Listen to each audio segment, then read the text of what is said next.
both has been completed. So आज हम क्या करेंगे, मतलब कुछ प्रोग्रामिंग करेंगे उस पर, उसका यूज करके दोनों जो एरे भी यूज होगा और स्ट्रिंग भी यूज होगा। तो हमने साथ पिछले क्लास में, अगर आप पिछले क्लास में देखे होंगे तो हमने एरे का डेमो दिया था, और जिसमें शायद मैंने कुछ प्रोग्रामिंग कराए थे एरे से related, right. So there are couple of method. I think split हमने कवर किया था, एंड टू कैर एरे भी हमने कवर किया था। स्प्लिट क्या करता है हम फिर से देख लेंगे, एंड टू कैर एरे भी क्या करता है हम फिर से रिपीट कर लेंगे थोड़ा सा। और इसका यूज बहुत इंपॉर्टेंट है गाइस। अगर आप कोई भी इंटरव्यू अटेंड करते हैं तो ऐसे जरूर एक प्रोग्रामिंग क्वेश्चन आएगा जिसमें आपसे स्प्लिट या एरे इन दोनों का यूज होगा ही होगा। मतलब जो थोड़ा बहुत अगर ठीक ठाक क्वेश्चन पूछता है तो इन दोनों में से किसी ना किसी एक का यूज होना, मे भी दोनों यूज हो सकता है। तो अभी हम एक प्रोग्राम ऐसा करेंगे जिसमें दोनों यूज होगा, और हम उसको देखेंगे कि कैसे क्या करना है कैसे नहीं करना है। तो लेट्स से अगर हम ये पूछते हैं कि बहुत सिंपल सा क्वेश्चन है, देखते हैं। So this is let's say Kailash, just imagine, and मुझे आउटपुट चाहिए। अभी मुझे सिंपल से एक आउटपुट अगर मैं बोलूं तो मुझे चाहिए Kailash is this, let's say this is the scenario, right. So बड़े आराम से हम कर सकते हैं। अब ये चीज कैसे करेंगे हम अभी आपको दिखाते हैं। This is the input, right, and this is output, this is the output which I am looking for. So अब ये आउटपुट कैसे आप लेके आओगे? ये आपको, इसके लिए आपको प्रोग्रामिंग लिखनी पड़ेगी, और इसके लिए सबसे क्या करना होगा, स्प्लिट मेथड का यूज करना होगा।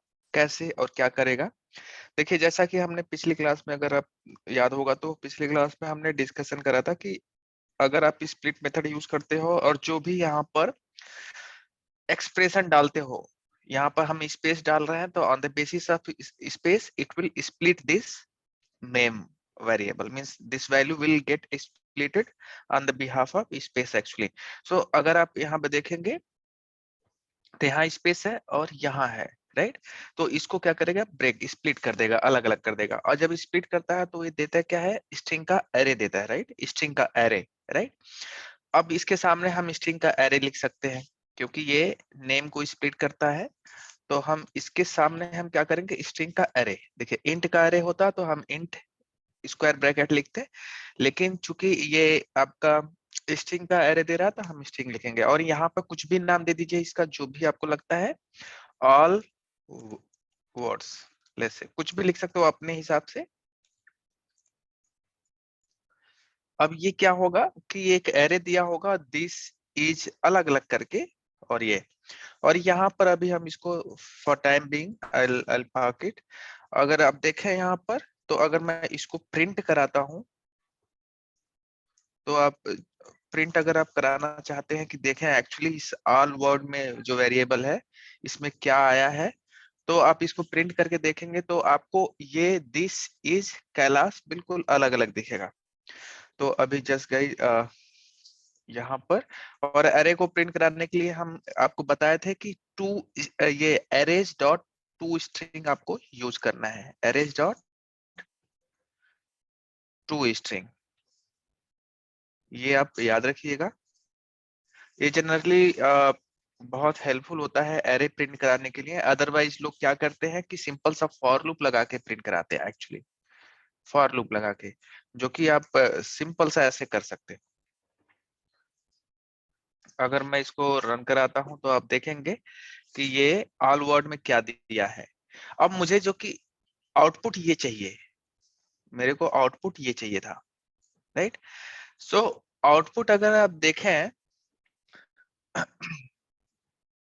तो आउटपुट कैसे, मतलब ये आएगा, मतलब देखा जाए तो हमने क्या किया है, जो हमारा आउटपुट आया है, अगर देखें, अगर इसमें ऑल वर्ड्स वेरिएबल में जो पड़ा है, एक्चुअली में क्या पड़ा है, अगर आप देखें तो मैं फिर से रन कराता हूँ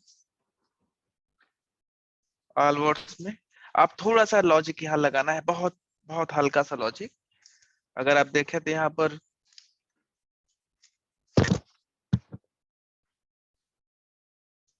अगर आप देखें यहाँ पर, तो ये है एरे है, राइट। तो इस लाइन पे क्या हुआ, अगर इस लाइन की बात करते हैं तो इस लाइन पर आपका ये आया हुआ है, राइट, दिस, ये। अब मुझे क्या करना है, Kailash is and this, right. ये हमें देखा जाए तो पहले कैलाश पकड़ लो, उसके बाद इस पकड़ लो, उसके बाद दिस पकड़ लो, राइट। अगर आप देखें इस तरीके से, तो अगर हम पीछे से पकड़ते जाए तो हमारा आउटपुट आ जाएगा, अगर आप देखें तो, राइट। तो यही लॉजिक था, मतलब आपको सोचना पड़ेगा। लोग अब इसमें कंफ्यूज हो जाते हैं कि कैसे करें, जबकि बहुत इजी है। आप देखें पीछे से अगर आप पकड़ रहे हैं, अब मैं इसमें फॉर ईच लूप यूज कर रहा हूँ। फॉर ईच लूप आप जानते हैं, फॉर लूप नहीं, सिंपल फॉर लूप नहीं यूज कर रहा हूँ, फॉर ईच लूप। हमने बताया था फॉर ईच लूप कि आपको क्या करना है, इसको डिवाइड करना है दो पार्ट में, जो कि आपको कॉलन से डिवाइड करना है यहाँ पर, राइट। और इधर वो चीज लिखते हैं जिसमें सारा चीज भरा रहता है, तो इसमें सारा चीज भरा है, इसी में तो सारा चीज है, देखिए ना, भरा है। और इधर जो लिखते हैं इसमें क्या भरा हुआ है, तो स्ट्रिंग भरा हुआ है, राइट, स्ट्रिंग भरा हुआ है। तो यहाँ पर एक भी कोई भी वेरिएबल आप लिख दीजिए, एक्स वाई जेड जो भी मन कर रहा है। तो ये हो गया फॉर ईच लूप। और इसको एक्स को प्रिंट कराएंगे तो आपको प्रिंट करेगा, अगर देखें तो आपको वही चीज प्रिंट करेगा जो उस एरे में है, राइट। तो देखिए दिस इज कैलाश, बट हमें जो है उल्टा प्रिंट कराना है। तो देखिए ये for loop, for each loop जो होता है, इसमें आप रिवर्स नहीं कर सकते क्योंकि कोई कंडीशन ही नहीं है। सिंपल फॉर लूप जो हमारा इंडेक्स बेस पे जो फॉर लूप होता है, उसमें आप इंडेक्स के साथ खेल सकते हो। इस वाले फॉर लूप में कहीं इंडेक्स नहीं है, तो दिक्कत, अब देखिए कंफ्यूजन हो जाता है कि कहाँ हम फॉर ईच लूप यूज करें और कहाँ पर सिंपल फॉर लूप यूज करें। इट्स वेरी सिंपल गाइस, अगर आपको इंडेक्स के साथ खेलना है तो आप सिंपल फॉर लूप यूज करिए। लेकिन अगर आपको क्या करना है, अगर आपको इंडेक्स की जरूरत नहीं है, पूरा का पूरा रन कराना है, पूरा का पूरा, मेरा कंडीशन है कि पूरा का पूरा अगर आप रन कराना चाहते हो फॉर लूप, तो उस केस में आप फॉर ईच लूप यूज करोगे। लेकिन अगर आप इंडेक्स के साथ खेलना चाह रहे हो, अब यहाँ पर इंडेक्स के साथ खेलना पड़ेगा क्योंकि हमें पीछे से चाहिए। अब मुझे पीछे से चाहिए तो पीछे वाला इंडेक्स सबसे पहले चाहिए, उसके बाद उससे एक पहले वाला इंडेक्स चाहिए, उसके बाद शुरू वाला इंडेक्स। तो इंडेक्स के साथ खेलना है। तो ये फॉर लूप कभी कभी मेरे से क्वेश्चन पूछते हैं कि सर कैसे डिसाइड करें कि कौन सा फॉर लूप चले, तो इसलिए मैंने ये दिखाया। और अब देखिए इंडेक्स का आई, अब मुझे पीछे से चलना है तो हम लेंथ से स्टार्ट करेंगे, ऑब्वियसली पीछे से चलना होता है तो हम लेंथ से स्टार्ट करेंगे। तो ऑल वर्ड जो हमारा यही है, एरे, एरे डॉट लेंथ हमारा मेथड है। और लेंथ क्या देगा, 3 देगा, राइट। अगर देखा जाए इस एरे का लेंथ क्या है, 1 2 3 लेंथ। लेकिन हम स्टार्ट करेंगे इंडेक्स, अगर बात तो फॉर लूप तो इंडेक्स पे चलता है, राइट। तो फॉर लूप में इंडेक्स हम यहाँ अगर लेंथ आप डाल दोगे तो यहाँ 3 से शुरू होगा, i इक्वल टू 3 हो जाएगा। जबकि i इक्वल टू 3 पे तो कुछ है नहीं, देखा जाए तो i इक्वल टू 3 पे कुछ है नहीं, इसलिए मुझे एक कम करना पड़ेगा। मतलब i इक्वल टू 2 पे तो कैलाश है ना, i इक्वल टू 2 पे देखो 0 1 2 इंडेक्स की बात करते हैं, राइट। तो ये आपका यहाँ पर ये स्टार्ट हो गया, इनिशियलाइज हो गया। अब क्या होगा, i लेस देन और ग्रेटर देन सीधे। इसमें अगर आप उल्टा चलते हो तो ग्रेटर देन लिखते हैं, अगर आप सीधा चलते हो तो लेस देन लिखते हैं। तो हम यहाँ उल्टा चल रहे हैं, ज्यादा से कम की तरफ जा रहे हैं ना। 2 से स्टार्ट करेंगे, फिर 1 पे जाएंगे, फिर 0 पे जाएंगे, राइट। तो उल्टा चल रहे हैं, तो हमारा ये आई ग्रेटर देन और इक्वल टू 0 लगेगा यहाँ पर। और यहाँ पर क्या लिखेंगे हम, आई प्लस प्लस की minus minus, any guess guys, plus plus की माइनस माइनस लिखना है यहाँ पे, माइनस माइनस, बिल्कुल, क्योंकि हमें घट रहा है। तो यहाँ पर ये कंडीशन है। और देखिए ध्यान से देखिए, एक मुझे आउटपुट चाहिए ये, तो मुझे एज ए स्ट्रिंग आउटपुट चाहिए, एज ए स्ट्रिंग। तो हम किसी न किसी, देखिए आपका देखिए नेम में, जैसे नेम में है ना, ध्यान से सुनिएगा ये चीज जो मैं बोलने जा रहा हूँ अभी। अगर हम नेम की बात करें तो नेम में इस वक्त क्या है, दिस इज कैलाश है, राइट। उसी प्रकार से जो हमारा ये हो वो भी किसी स्ट्रिंग में हो। मतलब मेरा कहने का मतलब ये है कि अगर हम बात करें तो हमें let's say reverse, reverse str is nothing but string. तो ये अभी ब्लैंक है, इसमें इसमें अगर मैं इसको प्रिंट कराऊंगा तो कुछ प्रिंट नहीं करेगा क्योंकि ये ब्लैंक है, राइट। मैं चाहता हूं कि अगर इसको प्रिंट कराऊं तो ये प्रिंट करे। मतलब एक्चुअली मैं आउटपुट ये चाह रहा हूं, ये चाह रहा। ध्यान से सुनिएगा। जैसे अगर हम नेम को प्रिंट करा रहे हैं तो दिस इज कैलाश प्रिंट कर रहा है, राइट। लेकिन अगर हम रिवर्स str प्रिंट करें तो हमारा उसका रिवर्स ऑब्वियसली ये चाहिए मुझे। एक्चुअली एक वेरिएबल में से उसका रिवर्स चाहिए, एक बाल्टी में उसका रिवर्स चाहिए। जैसे नेम नाम का बाल्टी है उसमें ये पड़ा हुआ है, दूसरा बाल्टी खरीद के लाएंगे उस वाले बाल्टी में ये पड़ा हो, मुझे ये चाहिए।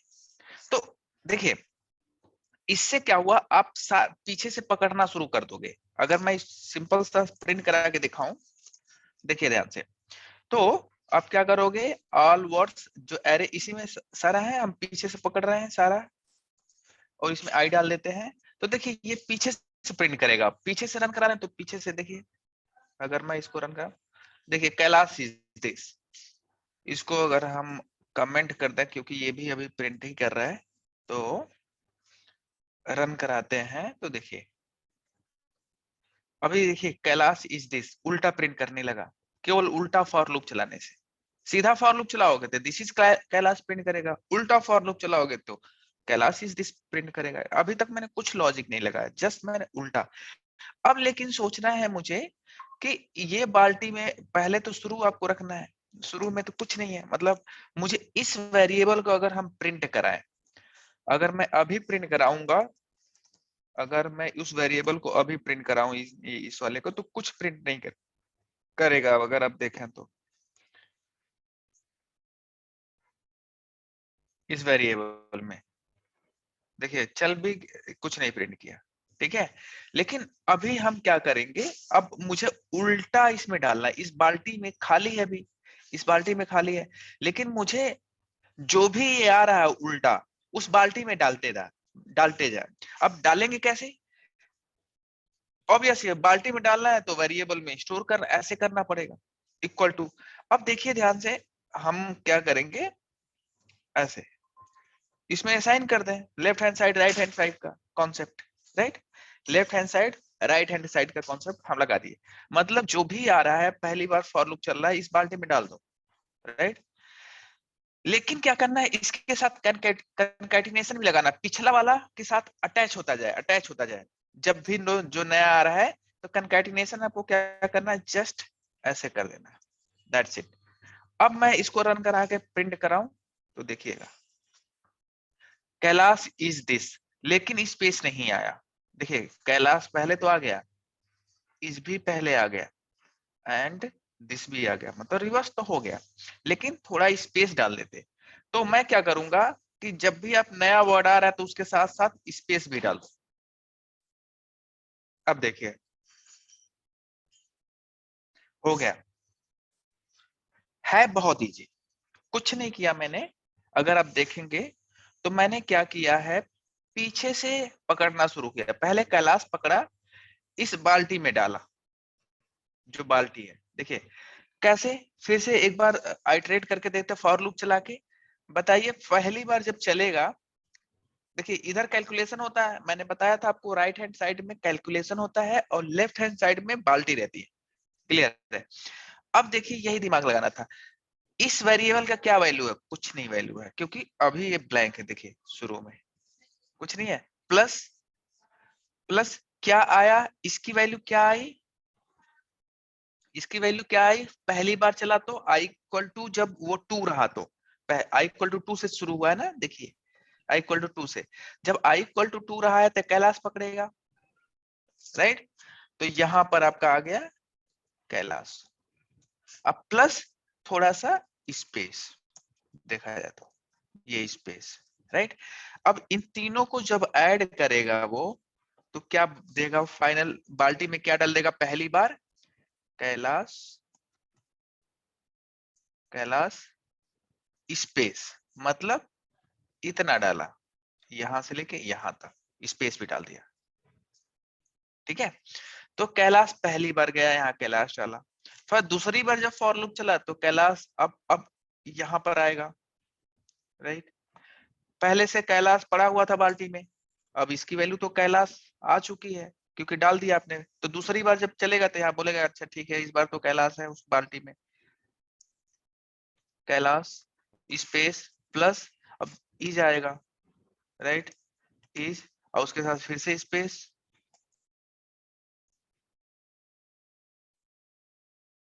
ये चीज। तो देखिए ये आपका कैलाश इज आ गया। दूसरी बार जब फॉर लूप चलेगा, जब तीसरी बार फॉर लूप चलेगा तो लास्ट में दिस ऐड हो जाएगा। तो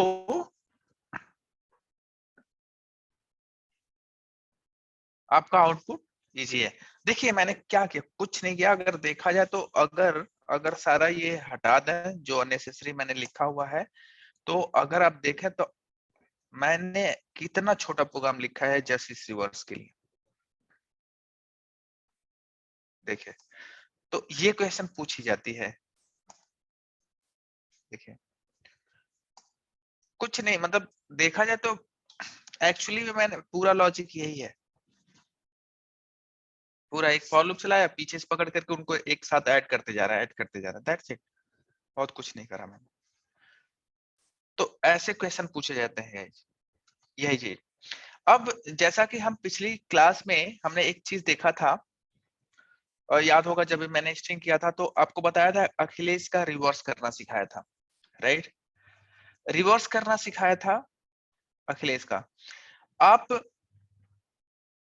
कैर एट ले करके आपने क्या किया था पीछे, अगर मैं इसको हटाता हूं, अगर सिंपल वे में चलाता हूं, तो जहां तक मुझे याद है हमने क्या किया था, इंट आई इक्वल टू 0 से शुरू किया था, 0 से शुरू किया था, right. And I less than name dot length and I plus plus, अगर देखें, राइट। तो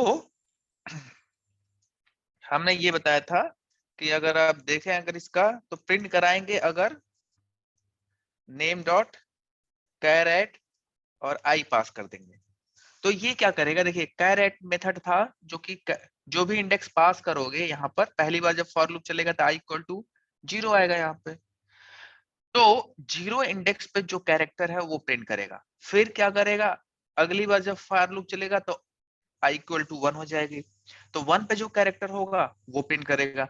तो अगर आप देखें यहाँ पर, तो आप क्या कर रहे हो कि एक एक कैरेक्टर, देखिए हमने क्या किया है, character add, right, character add.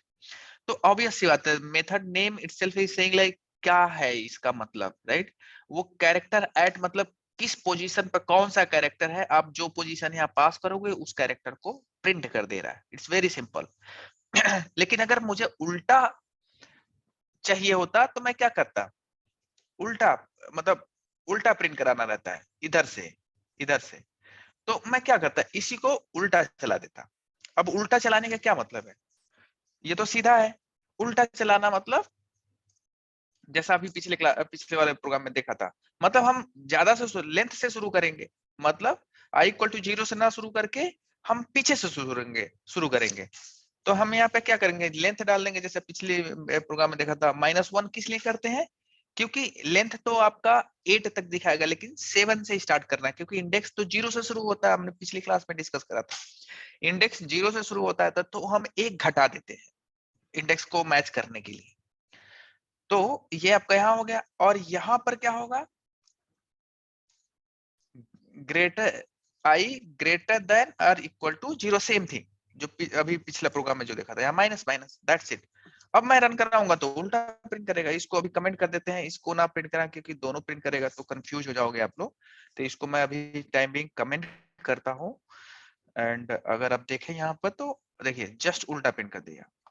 सीधा प्रिंट करना है तो सिंपल फॉर, मतलब आई 0 से शुरू करना है, उल्टा प्रिंट करना है तो लेंथ से, मतलब इस तरीके से करना है। तो ये हो गया।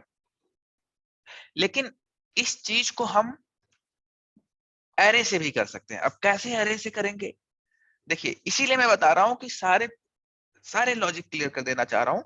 देखिए इसको तो आपने क्या किया, इस नेम डॉट कैरेट मतलब एक एक कैरेक्टर वहां पर जाके उठा उठा के लेके आ रहे हैं, राइट। लेकिन हमारे पास एक मेथड भी है, नेम डॉट, देखिएगा, जो कैरेक्टर का एरे बना देगा। नेम डॉट करिए टू कैर अरे, जो हम मेथड बताए हैं आपको, एक there is one method called to char array and it's return a array of character. So array of character means whatever character we are seeing here, it will create an array of this character. Let me show you. So इसके सामने हम क्या लिख सकते हैं, इसके सामने हम लिखेंगे कैर का एरे। कैर का एरे ऐसे है आता है, अगर स्ट्रिंग का एरे होता तो यहाँ पे स्ट्रिंग लिख देते, इंट होता तो इंट लिख देते, और यहाँ पर हम कैर का एरे है तो कैर लिख दिए। और यहाँ पर जो वेरिएबल लिखना हो, ऑल कैर, जो भी आपको अच्छा लगे, ऑल कैर एरे हमने लिख दिया। चाहे ऑल कैर मतलब छोटा लिखना चाह रहा है तो इसलिए मैंने आर कैर, ऑल कैर तक ही लिखेंगे। अब मैं इसको प्रिंट कराना चाह रहा हूँ, प्रिंट कराऊंगा कि देखें क्या होगा। ये मैंने दिखाया था, फिर से मैं रिकैप कर रहा हूँ जस्ट फॉर कि कंफ्यूज ना हो आप लोग। ये इंपॉर्टेंट चीजें हैं ये। और एरे है तो आपको पता है कि arrays dot to string method अगर आप प्रिंट करना चाहते हैं उसको तो, अब देखिए देखिए अभी इनको अखिलेश को इसने तोड़ दिया, राइट, अलग अलग कर दिया। अगर आप ध्यान से देखा तो अलग अलग कर दिया यहाँ पर। अब मैं क्या करूंगा, सिंपल से फिर से फॉर लूप चलाऊंगा। अब एरे पे फॉर लूप चलाऊंगा, राइट। एरे पे फॉर लूप चलाऊंगा, फिर मैं क्या करता हूँ, एक काम करता हूँ, एरे पे अगर फॉर लूप चलाना है और पीछे से चलाना है तो ऑब्वियस सी बात है, इंडेक्स वाला गेम चाहिए मुझे, इंडेक्स, राइट। पीछे से चलाना चाहिए। अब नेम डॉट लेंथ, ये तो स्ट्रिंग का है, हमें तो इसके साथ खेलना है। अब अगर हम इसको हटा दें, चलिए अगर इसको हटाते हैं, मैं फिर से लिखता हूं, मैं फॉर लूप में फिर से लिख देता हूं जिससे कंफ्यूजन ना हो। चलो फॉर लूप मैं बनाता हूं इस एरे को देख करके। तो हमें पीछे से करना तो ऑब्वियसली उल्टा चलना पड़ेगा।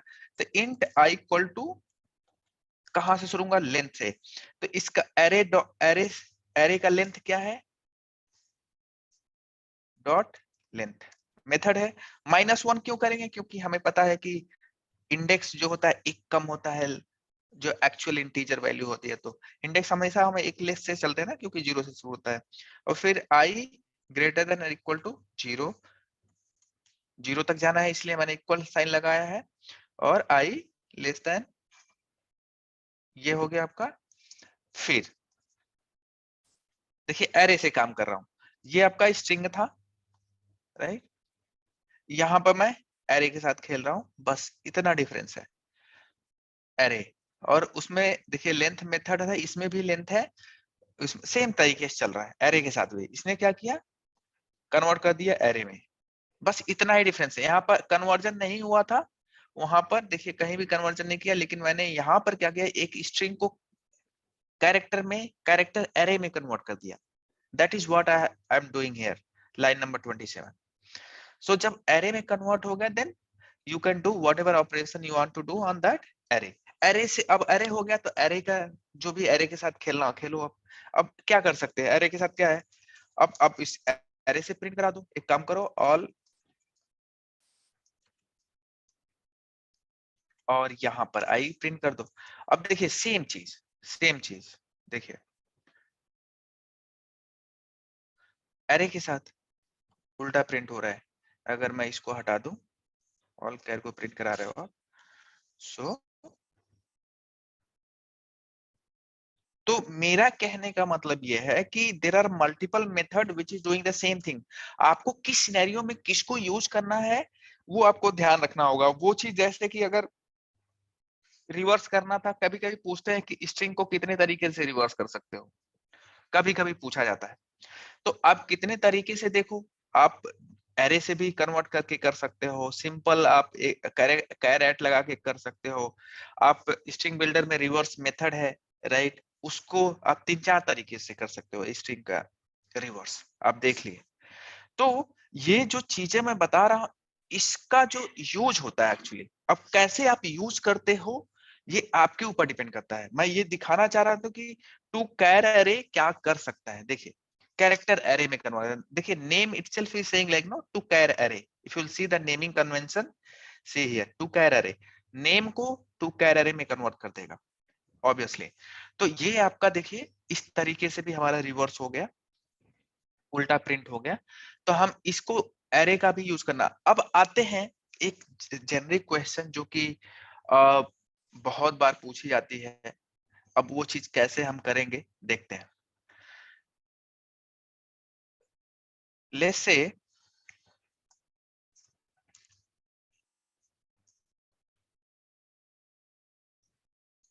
अगर मैं इस तरीके से बोलूं आपको कि एक स्ट्रिंग है नेम, ये क्वेश्चन पूछी जाती है।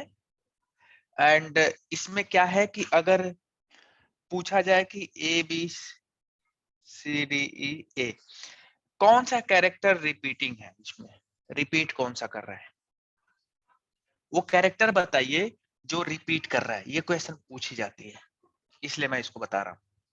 इसमें आपको प्रिंट कराना है ए, मतलब देखिए ए ही तो प्रिंट हो, ए ही जो कैरेक्टर है जो आपका यहाँ रिपीट हो रहा है, राइट। अब ये चीज कैसे करोगे, कोई कोई बताएगा? एक से आप 1 मिनट लीजिए और सोचिए, थोड़ा आइडिया दीजिए। ऐसा नहीं कि मैं कोड लिखने के लिए बोल रहा हूँ, जस्ट क्या सोच रहे हो, क्या आप कर सकते हो। ये क्वेश्चन बहुत बार पूछा जाता है और बहुत इजी है। जितना मैंने बता दिया है वो मोर देन सफिशिएंट है आपको लॉजिक डेवलप करने के लिए। तो गाइस जस्ट आप 1 मिनट सोचिए, गलत होगा तो कोई दिक्कत नहीं है। आप 1 मिनट सोचिए, बताइए क्या आप सोच सकते हैं। नहीं होगा तो मैं बताऊंगा, अभी मैं बताता हूँ आपको।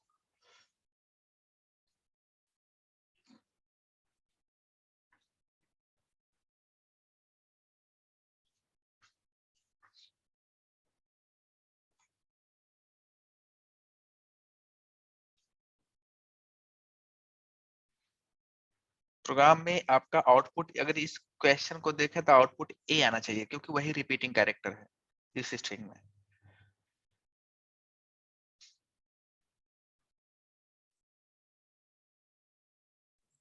इसको कंपेयर कर लेंगे सर, इसको इंडेक्स लगा के अलग अलग करके, और फिर अगर सेम वैल्यू आया तो। Okay, so what you mean is कि आप एक एक कैरेक्टर को पकड़ोगे और कंपेयर करोगे कि वो अगर फिर से आ रहा है तो आप क्या करोगे बता दो। लगा के कर लेंगे। या ओके, फिर कोई मेथड हो एग्जिस्टिंग लाइब्रेरी में जो डुप्लीकेट ढूंढ सके। ग्रेट ग्रेट, बढ़िया। ये पाइथन में हो सकता है लेकिन जावा में नहीं होगा। पाइथन में आपका बहुत सारे ऐसे बना बना, इसीलिए देखिए जावा और पाइथन में डिफरेंस मैं बताता हूँ आपको। जावा इज ए लैंग्वेज जहां पर आपको पूरा लॉजिक खुद से लिखना पड़ेगा, लेकिन पाइथन या जो स्क्रिप्टिंग लैंग्वेज बोली जाती है, जो स्क्रिप्टिंग लैंग्वेज, उसमें बहुत सारे बना बनाया मेथड दे देते हैं और आपको, इसलिए बोलते हैं पाइथन लर्न करना इजी है एज कम्पेयर टू जावा। अगर कंपेयर करें तो may be some other language they are quite easy as compare to the Java, क्योंकि जावा में आपको खुद से लॉजिक लिखना पड़ता है कुछ करने के लिए। लेकिन अदर लैंग्वेज जो होते हैं, Python specially if will talk about, Python में क्या है कि बहुत सारे ऐसे आपका बना बनाया मेथड मिल जाता है जो आपको बहुत आसान होता है यूज करने में। लेकिन जावा में ऐसा है नहीं। जावा में आपको खुद से लॉजिक लिखना पड़ेगा कि कितने कैरेक्टर है, इसे कौन सा डुप्लीकेट है, या कितने कैरेक्टर काउंट है, ये खुद से लिखना पड़ेगा। तो बिल्कुल मतलब एक्सपेक्ट कर रहे हैं कि हो सकता है कि नेम में कुछ काउंट मेथड हो जो बता दे कि अगर 2 काउंट आ गया किसी कैरेक्टर का तो 3 काउंट आ गया किसी कैरेक्टर का तो मुझे पता चल जाएगा ऐसा। लेकिन है नहीं ऐसा, आपको लिखना पड़ेगा actually. Any other guess guys? बिल्कुल सही गेस किया आप लोगों ने। कोई और गेस बताएगा, कोई कुछ भी बताएगा? मतलब दोनों सही था, मतलब लॉजिकली देखा जाए तो दोनों सही था। Any other guess? You need to get this string in one loop. In great. internal loop, you need to check whether read write the entire string for existence of this. That is the logic. Yeah, almost the same logic I think we are going to do. See, we will be having one array, right, which will be storing all the character, and we'll iterate the same character once again and we'll see which character is matching with twice or thrice, whatever times it is matching, we'll print that character. So let me see the same thing. कैसे करना है इस चीज को? आप character array तो आपको बनाना ही पड़ेगा ऑब्वियसली। कैरेक्टर एरे से क्या होगा कि एक आपको एरे बना देगा कैरेक्टर को and you will be having that array as a variable, and in that variable all the character will be there.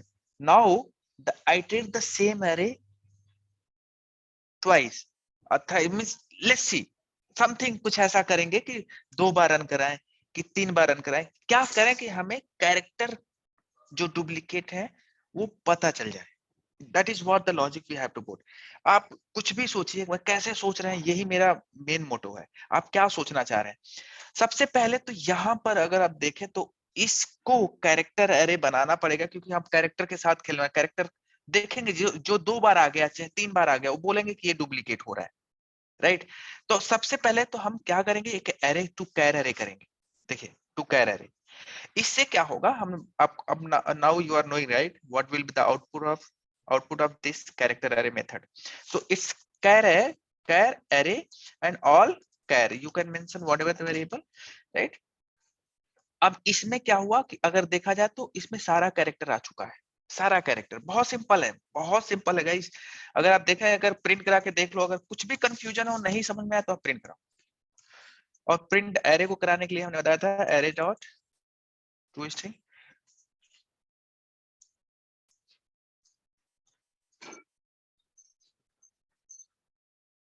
देखिए अभी क्या हुआ, इस तरीके से तोड़ दिया।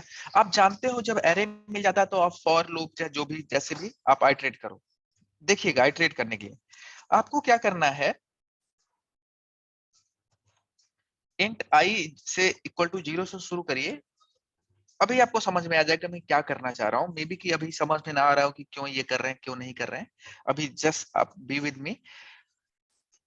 यहाँ पर लेंथ मेथड है, जो लेंथ है आई प्लस प्लस, राइट? सो ये आपका फॉर लूप। अब ध्यान से सुनिएगा, अगर मैं ये लगाऊं, क्या लगू, क्या कंडीशन लगू? अब देखिएगा क्या होगा आपका। पहली बार फॉर लूप चलेगा, पकड़ेगा तो ए आएगा, फिर दूसरी बार फॉर लूप चलेगा तो बी, फिर सी, फिर डी, फिर मींस डी, फिर से जब लास्ट में चलेगा तो ए आ जाएगा। इसका मतलब ए रिपीट हुआ। अब यहीं पर लॉजिक लिखनी है, यहीं पर पूरा लॉजिक सोचना है कि क्या ऐसा करूं, कैसे करूं, कैसे करूं, ये इंपॉर्टेंट है। तो क्या करूं मैं, एक एक कैरेक्टर तो मेरे को मिल जाएगा। अगर आप देखें, अगर इस एरे को मैं यहाँ पर प्रिंट रख लूं बगल में, जिससे सोचने में आसानी रहता है। अगर आप देखें तो यही एरे है जो हमें मिला है, राइट? अब हमें क्या करूं इसके साथ, पहला पकड़ू और इससे चेक कर लूं, इससे चेक कर लूं, इससे चेक कर लूं, इससे चेक कर लूं, इससे चेक कर लूं। अगर किसी से मैच कर गया तो इसका तो वो डुप्लीकेट है। पहला पकड़ो, आप इसको पकड़िए, पहला पकड़ लीजिए और बाकी रेस्ट से चेक कर लीजिए। इसमें 2 फॉर लगेंगे, राइट?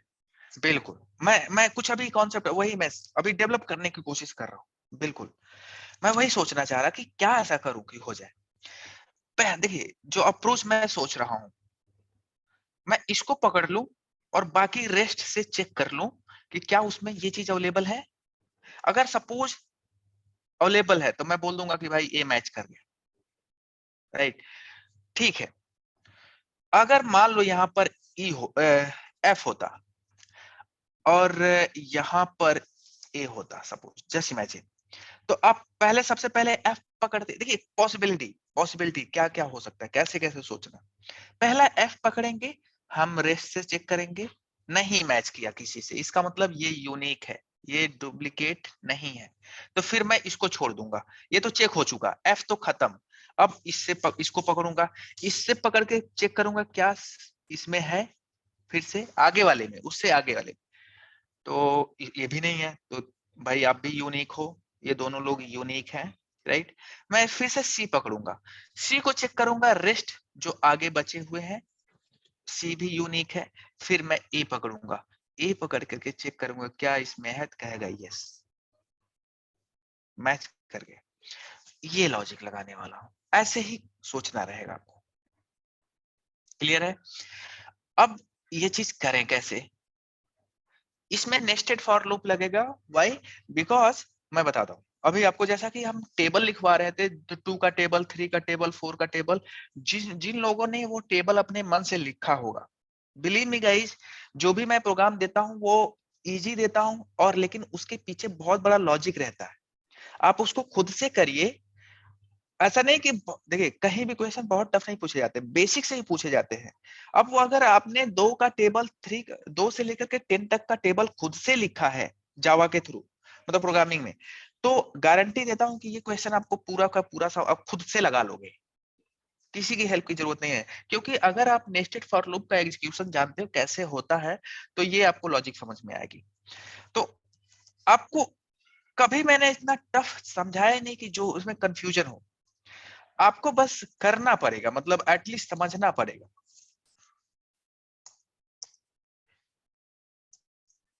सो ये मैंने इनर फॉर लूप लिखा, राइट? इनर फॉर लूप लिखा। देखिए 2 फॉर लूप लिखा। अब मैं क्या करूं? क्या करूं? लिखूंगा इफ, ध्यान से सुनिएगा। लेकिन हम ये 0 से शुरू नहीं कर सकते। क्यों?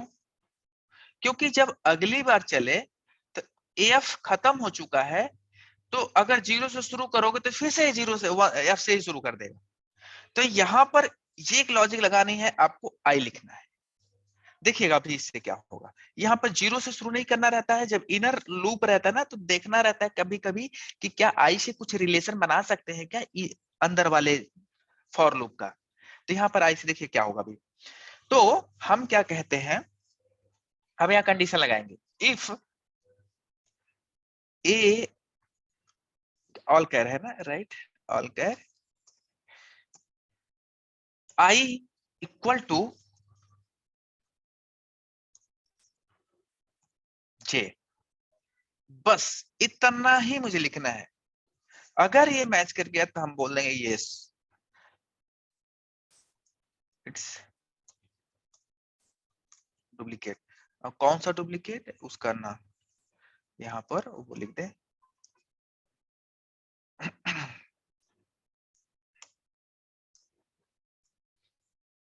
आई या जे, जो भी आपको करना है, दैट्स इट। देखो कितना इजी प्रोग्राम है। अगर मैं इसको रन कराऊं तो अभी आपको पता चलेगा।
सर आपकी आवाज नहीं आ रही है।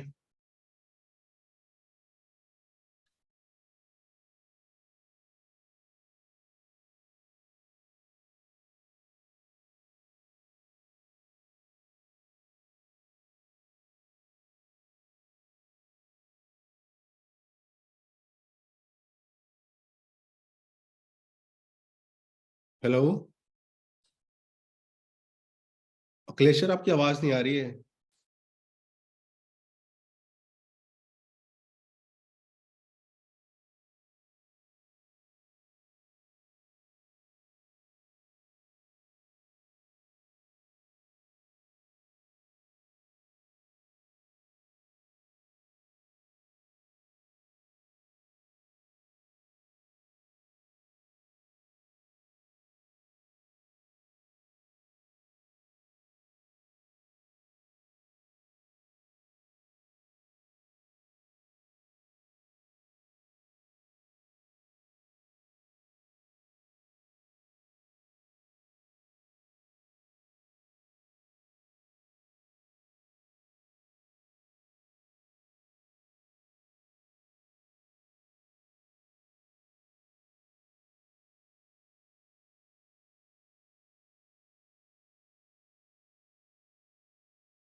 Hello, am I audible, guys? Yes, now audible. Yeah. अब आ रही है.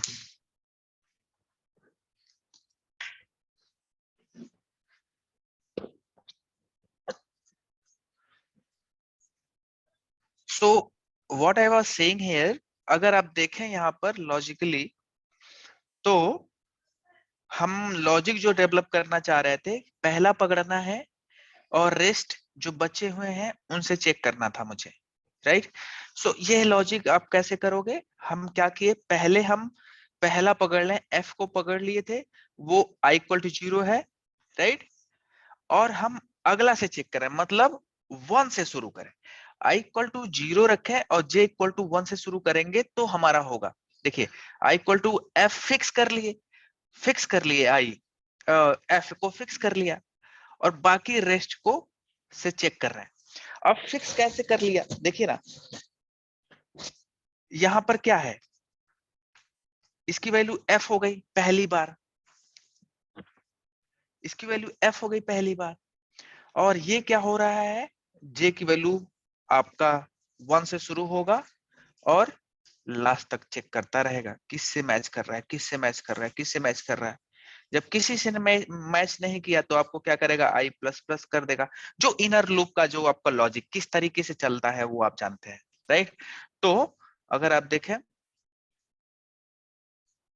सिंपल, बहुत सिंपल है। अगर आप देखें तो अगर लेट्स से एक और इसमें आ गया, जस्ट इमेजिन सी भी मैच कर गया, राइट? सो दोनों प्रिंट करना चाहिए सीधे।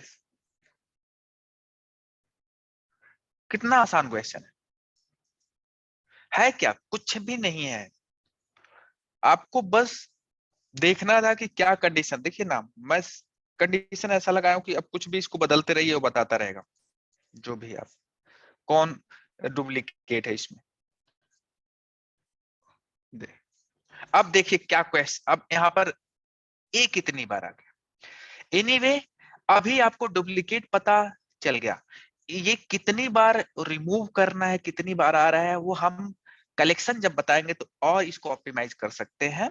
बट अभी जो सिंपल सा क्वेश्चन पूछी जाएगी आपका, इससे पूछा जाता है कि कौन कितनी बार रिपीट कर रहा है। कभी कभी काउंट पूछ दिया जाता है कि कौन कितनी बार रिपीट कर रहा है, ये भी बता दीजिए, काउंट। तो अभी कुछ ऐसे ऐसे चीजें हैं जो हम कलेक्शन जब पढ़ेंगे, कलेक्शन के थ्रू अगर इस प्रोग्राम को मैं करता तो 1-2 लाइन में हो जाता। कलेक्शन जो बड़े ऐसे ऐसे मेथड रखते हैं जो आपको बहुत यूजफुल होने वाला है, ठीक है? तो होप कि गाइस थोड़ा थोड़ा अंडरस्टैंडिंग बना है आपका कि कैसे क्या करना। देखो है कुछ नहीं, सिंपल फॉर लूप को हल्के में मत लीजिए। फॉर लूप को जितना भी प्रैक्टिस करिए, करते रहिए। बाकी फॉर लूप स्ट्रिंग के साथ खेलना है, स्ट्रिंग के साथ सारा बना बनाया मेथड रहता है। एरे भी आप देखते हो, एरे में भी क्या है, एरे के साथ तो आपको आइटरेट करना है, शुरू से लेकर के लास्ट तक आइटरेट करना।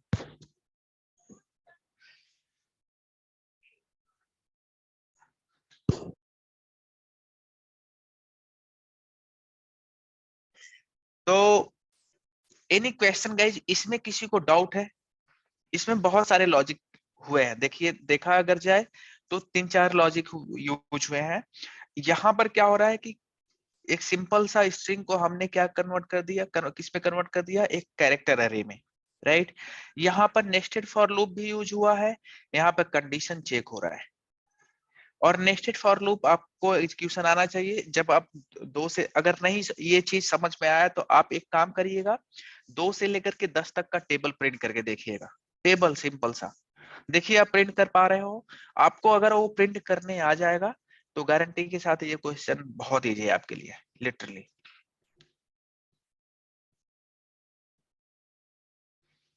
और ऐसे ही क्वेश्चन पूछे जाते हैं आपका।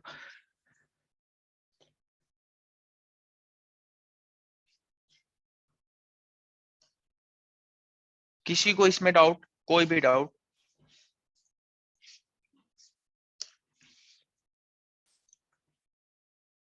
No right? Any? No. Okay, great guys.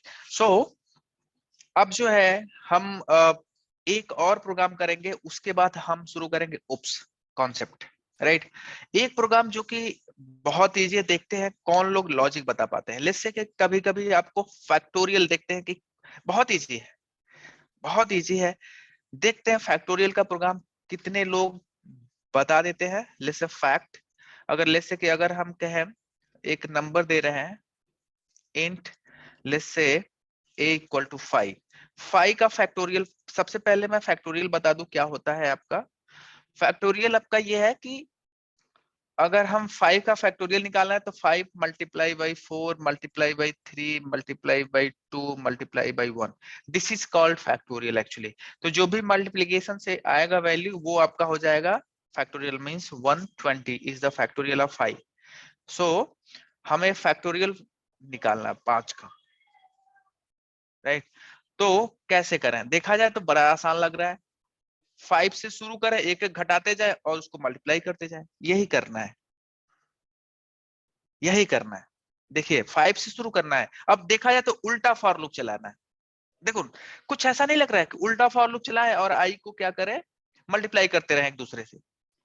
आई शुरू करें 5 से और 1 तक जाए, और जो भी आ रहा है बाल्टी में, जो पहले से बाल्टी में रख दें, उसको एक दूसरे के साथ मल्टीप्लाई करते जाए। मतलब कुछ ऐसा लॉजिक लग रहा है। मतलब पहली बार बाल्टी में हमारा 1 रख दिया, बाल्टी में 1 किस लिए क्यों रख रहे हैं, क्यों नहीं सर 0 रख रहे हैं, आप दिमाग में सोच रहे होंगे। हम 1 भी रख सकते हैं बाल्टी में, जहां पर एक नया बाल्टी मैंने खरीदा, बिल्कुल नया बाल्टी, और इसी बाल्टी में हम फैक्टोरियल स्टोर करेंगे। सपोज इसी बाल्टी में जो हमारा फैक्टोरियल आएगा हम इसमें स्टोर करेंगे। अब जो फैक्टोरियल आएगा उसको हम पहले कुछ भी ना डालें, पहले ये भी कह सकते हो, ठीक है नहीं कुछ डालते हैं, चलो। तो इसी बाल्टी में वो वैल्यू डालेंगे जो फैक्टोरियल आएगा। तो सबसे पहले हमें लग रहा है कि अगर हम फॉर लूप शुरू करें, देखा जाए तो हम आई इक्वल टू किससे शुरू करें, ए से शुरू करें। जो भी ए की वैल्यू डालोगे, लेट्स से एन डाल देते हैं, ए नहीं एन, राइट। तो हम जिससे आप शुरू करोगे वही आई इक्वल टू हम उसी से शुरू कर लेंगे। और i greater than and equal to, जब आपका ज्यादा से कम की तरफ आते हो तो ग्रेटर देन लग जाता है सिंबल, राइट। और कहां तक इक्वल टू नहीं, हम यहाँ पर ग्रेटर देन 0 मतलब, ग्रेटर देन 0 मतलब 1 तक, एंड आई माइनस माइनस, ये आपका। अब क्या करना है, देखा जाए तो हमारा, अगर मैं इसको प्रिंट कराऊं आई को तो क्या प्रिंट करेगा, देखिए आपका काम हो जाएगा अभी। अरे देखिए आ गया। बस हमें करना क्या है, करना क्या है, जो भी आ रहा है उसको मल्टीप्लाई करते जाए, राइट। अब जो भी आ रहा है मल्टीप्लाई करने जाए तो हम क्या करें, अगर फैक्ट इक्वल टू आई कर दें तो ये क्या करेगा, नया नया वैल्यू बाल्टी में डालता जाएगा, नया नया वैल्यू। पहले 5 डालेगा बाल्टी में, उसके बाद 4 डालेगा बाल्टी में, उसके बाद 3 डालेगा बाल्टी में, उसके बाद 2 डालेगा बाल्टी में, उसके बाद 1 डालेगा बाल्टी में। तो पिछला वाला हटता भी जाता है, जब कोई नया वैल्यू डालता है तो पिछला वाला क्या होता है, हट जाता है, राइट। लेकिन हमें तो उसको हटाना नहीं है, उसके साथ पिछला वाला जो था और जो नया आया है उसको क्या करना है, मल्टीप्लाई करना है। तो इस चीज के लिए क्या करना था, अगर पिछला वाला मुझे चाहिए तो हमें अगर ऐड करना रहता तो फैक्ट प्लस कर देते, लेकिन हमें क्या करना है, मल्टीप्लाई करना है, तो बस इतना। लेकिन अब देखिए कह क्या रहा है कि आपको इस तरीके से नहीं कर सकते, बाल्टी खाली था कुछ तो उसमें पहले बताओ कि, मतलब अगर उस वेरिएबल को यूज करने जाते हैं, हम यूज करते हैं तो इनिशियलाइज करना पड़ता है। तो हम कह रहे हैं कि 0 से इनिशियलाइज करें कि 1 से इनिशियलाइज करें। अगर आप यहाँ 0 से इनिशियलाइज कर दोगे तो किसी भी संख्या का 0 से मल्टीप्लाई होता है तो 0 0 0 0 होता जाएगा। इसलिए हम इनिशियलाइजेशन किससे करेंगे, 1 से। अगर किसी वेरिएबल में मल्टीप्लाई की बात है तो आप 1 से इनिशियलाइज करिएगा, अगर एडिशन की बात है तो 0 से करिएगा। अब देखिए मैं इसको प्रिंट कराता हूं फैक्ट को,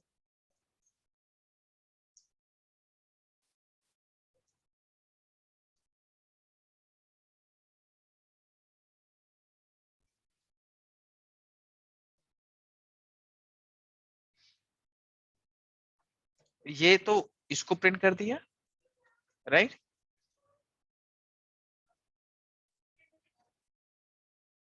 और यहाँ पर अगर आप देखें ये तो 120 इसका हुआ। मतलब अगर आप देखें तो बड़ा इजी है। अगर वो देखें हमने क्या किया, ये गेम खेला बस।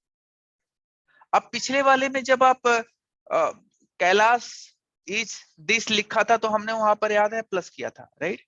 यहाँ पर क्या है, मल्टीप्लाई करेंगे क्योंकि मल्टीप्लाई चाहिए था, तो बाल्टी बनाकर उसके साथ मल्टीप्लाई कर लिए। तो फैक्टोरियल का देखो प्रोग्राम क्या है, फैक्टोरियल का प्रोग्राम निकालना।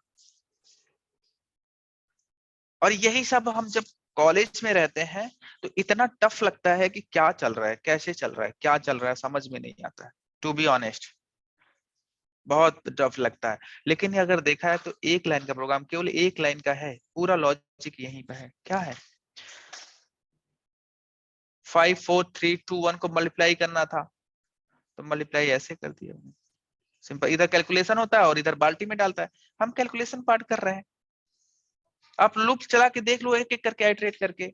पहली बार आई इक्वल टू क्या आएगा, पहली बार फैक्ट इक्वल टू क्या आएगा, फैक्ट इक्वल टू 1 आया, मल्टीप्लाई हुआ आई से, आई इक्वल टू 5 है।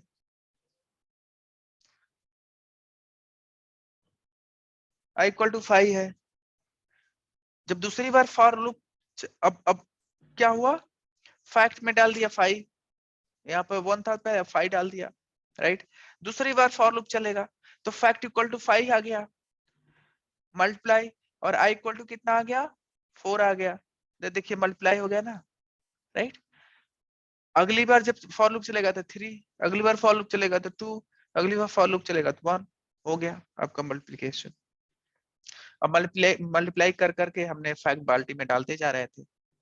इस बाल्टी में डालने का बस यही रीजन था कि स्टोर करता रहे, पिछला वाला वैल्यू मुझे चाहिए, जो हमें पिछला मल्टीप्लाई हुआ था चाहे जो भी हुआ था वो मुझे चाहिए नए वाले से मल्टीप्लाई करने के लिए। तो ये था, ये लॉजिक। आप लोग प्रोग्रामिंग करिए अपने मन से मेरा करने की। हाँ बताइए, कोई क्वेश्चन है यहाँ पे? जैसे कि ये तो हमने 5 के लिए बताया, मैं एक जनरल कोड के लिए बात कर रहा हूँ कि कोई सा भी नंबर दे दिया जाए और उसका फैक्टोरियल प्रिंट हो जाए, उसके लिए क्या करना होगा? हो गया, आप एन वैल्यू चेंज करिए, कुछ नहीं चेंज करने, नंबर ही बस चेंज करो, आपका फैक्टोरियल प्रिंट हो जाएगा। आ नहीं, गया, जैसे कि एक होता है ना कि enter the number you want two factorial of this number, ठीक वो जो है। लिखते हैं, तो स्कैनर इसको क्लास, कैसे करें? देखिए स्कैनर अगर आप सिस्टम से इनपुट लेना चाह रहे हैं तो मैं एक बार बता देता हूं आपको। न्यू स्कैनर, ये देखिए हमने बताया था स्कैनर, आपको बताया था कि सिस्टम कभी भी कुछ भी आपको, अगर आप सिस्टम से पूछना चाह रहे हैं कि भाई जो भी नंबर सिस्टम यूजर अगर एंटर करता है तो वो नंबर करना है, तो बस इतना करना है आपको। स्कैनर का आपने ऑब्जेक्ट, स्कैनर क्लास पढ़ा दिया है क्या? हाँ मैंने एक बार वैल्यू लेने के लिए मैंने पढ़ाया था। एनीवे मैं फिर से रिपीट कर दे रहा हूँ, that is not a big deal. देखिए स्कैनर इज ए क्लास, अगर कोई भी सिस्टम से कंप्यूटर से अगर ले से कोई वैल्यू एंटर कराना चाह रहे हो प्रोग्राम में, राइट, तो आपको कौन से क्लास का यूज करना है, स्कैनर क्लास, राइट। ये सिंटैक्स लिखना है और आपको क्या करना है, मान लीजिए हम कौन सा एन में स्टोर करना चाह रहे थे, क्योंकि एन में जो भी वैल्यू बाहर से कोई डालेगा कंप्यूटर से वो जाकर के एन वाले बाल्टी में स्टोर हो जाए, ये चाह रहे हैं। देखिए तो आपको करना क्या है, इनपुट डॉट नेक्स्ट इंट, सो बस इतना ही लिखना है। क्या करना है, अब जो भी नंबर डालोगे इस वाले बाल्टी में चला जाएगा, इस वाले बाल्टी में, और वही लॉजिक लिखा है मैंने। तो ये आपने स्कैनर इनपुट जो लिया है कैसे बनाया है कि new scanner system dot in क्या होता है ये स्कैनर जो है, स्कैनर एक क्लास का नाम है, राइट, तभी आप हाँ। ऑब्जेक्ट बनाए। देखिए ये बना बनाया क्लास है, इसमें हम नहीं कर सकते कुछ। देखिए ये जावा वालों ने दिया है पहला चीज, राइट। आपको बस याद रखना है कि कौन से क्लास का मुझे ऑब्जेक्ट बनाना है, तो आप ध्यान रखिए। इसको मैं अभी फॉर टाइमिंग हटाते हैं। तो देखिए ये आपका ये स्कैनर क्लास का ऑब्जेक्ट बनाने का तरीका होता है, राइट, न्यू कीवर्ड के साथ, इसमें कोई कंफ्यूजन नहीं। फिर इसमें इसके कंस्ट्रक्टर में आपको ये पास करना रहता है सिस्टम डॉट इन, ये बताता है कि सिस्टम से इनपुट लेना है सीधे, ठीक है। ठीक है। सिस्टम डॉट इन, सिस्टम से इनपुट लेना मतलब कंप्यूटर से इनपुट लेना है, और जो कुछ भी कंप्यूटर से इनपुट लेना है, जो नेक्स्ट लाइन है ये बता रहा है कि वो जो इनपुट आप डालोगे जो, वो किस वाले वेरिएबल में स्टोर हो जाएगा, एन एन वाले वेरिएबल में स्टोर हो जाएगा। एक और चीज इसमें हम लिख देते हैं फॉर अपने लिए कि हम पूछ लेते हैं भाई प्लीज एंटर द नंबर, यहां पर प्लीज एंटर द नंबर जैसे अगर हम ये रन कराएं तो देखिए क्या होगा, कह रहा कि प्लीज एंटर द नंबर। अब नंबर मान लीजिए आप 5 डालते हैं तो ये प्रिंट कर देगा 20, देखिए 120, राइट। लेट्स से अगर हम डाल रहे हैं कोई भी नंबर बताइए किसका हम प्रिंट करना चाह रहे हैं फैक्टोरियल, 8, तो आपका ये आ गया फैक्टोरियल उसका 8 का, राइट। कोई भी नंबर डालिए फिर से, मतलब अगर छोटा नंबर डालिए जिसका आपको कंफ्यूजन ना हो, लेट्स से 4 का डालते हैं 4321, तो ये आपका 24, राइट। तो यहां पर बस आपको क्या है, बस इतना करना है इनपुट लेने के लिए। अगर कुछ भी कभी भी सिस्टम से अगर आपको इनपुट लेना है तो आप ये बस लाइन लिख दीजिए, दैट्स इट। ये जो next input dot next enter ये क्या है? ये मेथड है, ये क्या है, ऑब्जेक्ट है। इसको हाँ। एबीसी लिख दो आप, अगर एबीसी से खुश हो तो आप एबीसी। और नेक्स्ट इंट मतलब ये मेथड है जो कि आप जो इंटीजर कॉल करने जा रहे हो सिस्टम से, जो ले रहे हो वो क्या करेगा, इस वाले जो वेरिएबल है उसमें स्टोर कर देगा। और ठीक ये है। पूछता है क्या नेक्स्ट इंटीजर कोई दूसरा इंटीजर भी और चाहिए, तो कहेगा नहीं, क्योंकि आपने एक ही बार कॉल किया है। ठीक है। जैसे 2 वेरिएबल में चाहिए था, मतलब 2 बार मुझे चाहिए, 2 वैल्यू चाहिए मुझे एंटर करना है। अभी इस केस में तो एक ही चाहिए क्योंकि हमें एन में ही स्टोर करना था। लेट्स से हमें दो नंबर का ऐड निकालना है, और जो नंबर हम पास करेंगे इसको हम कमेंट कर लेते हैं। लेट्स से कि आपको 2 नंबर जो कंप्यूटर में एंटर करोगे, सिस्टम में एंटर करोगे, वो दोनों नंबर का सम मुझे चाहिए। जस्ट इमेजिन जैसे आप कैलकुलेटर में 2 नंबर डालते हो तो उसका सम प्रिंट हो जाता है ना, सेम चीज सपोज। तो 2 नंबर, अभी एक नंबर के लिए आपने क्या किया, इंट लेट्स से abc dot next int, object क्या है, एबीसी है। नेक्स्ट इंट मेथड है जो कि नंबर मांगेगा आपसे कंप्यूटर से। तो प्लीज यहाँ पर थोड़ा चेंज कर देते हैं, please enter the value of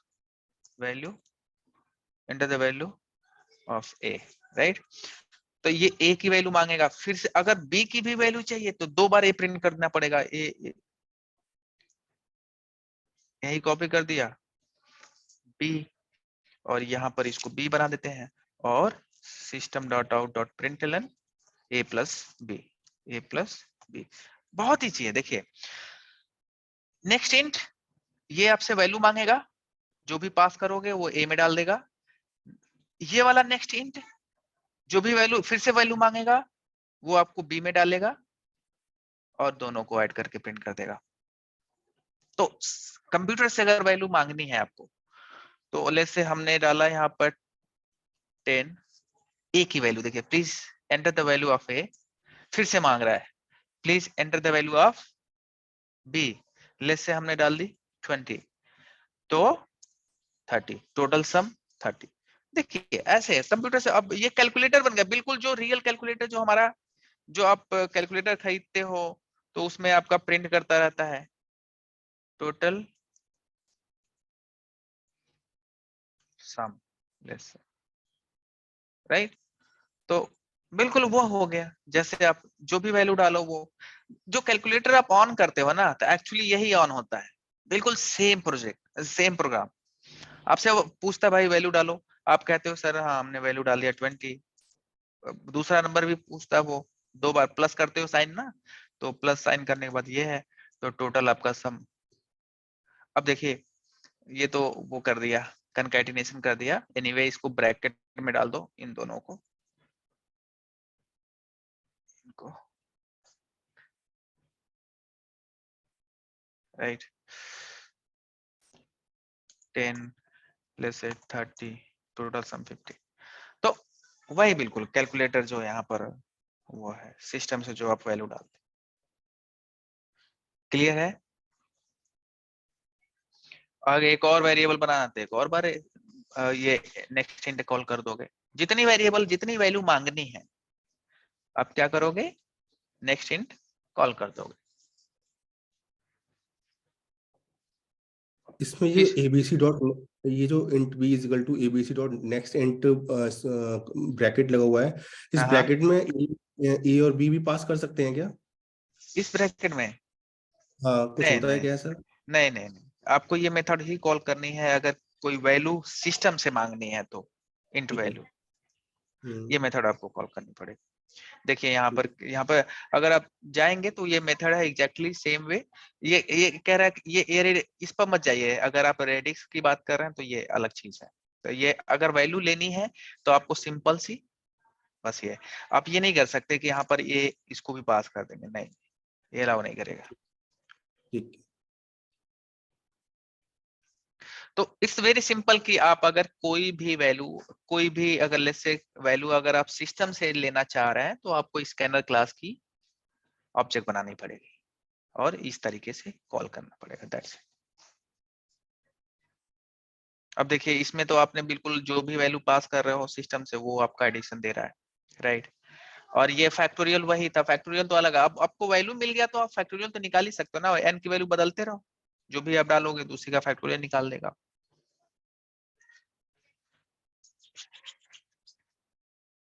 any confusion guys, कोई भी कंफ्यूजन आप बताइए अगर है तो।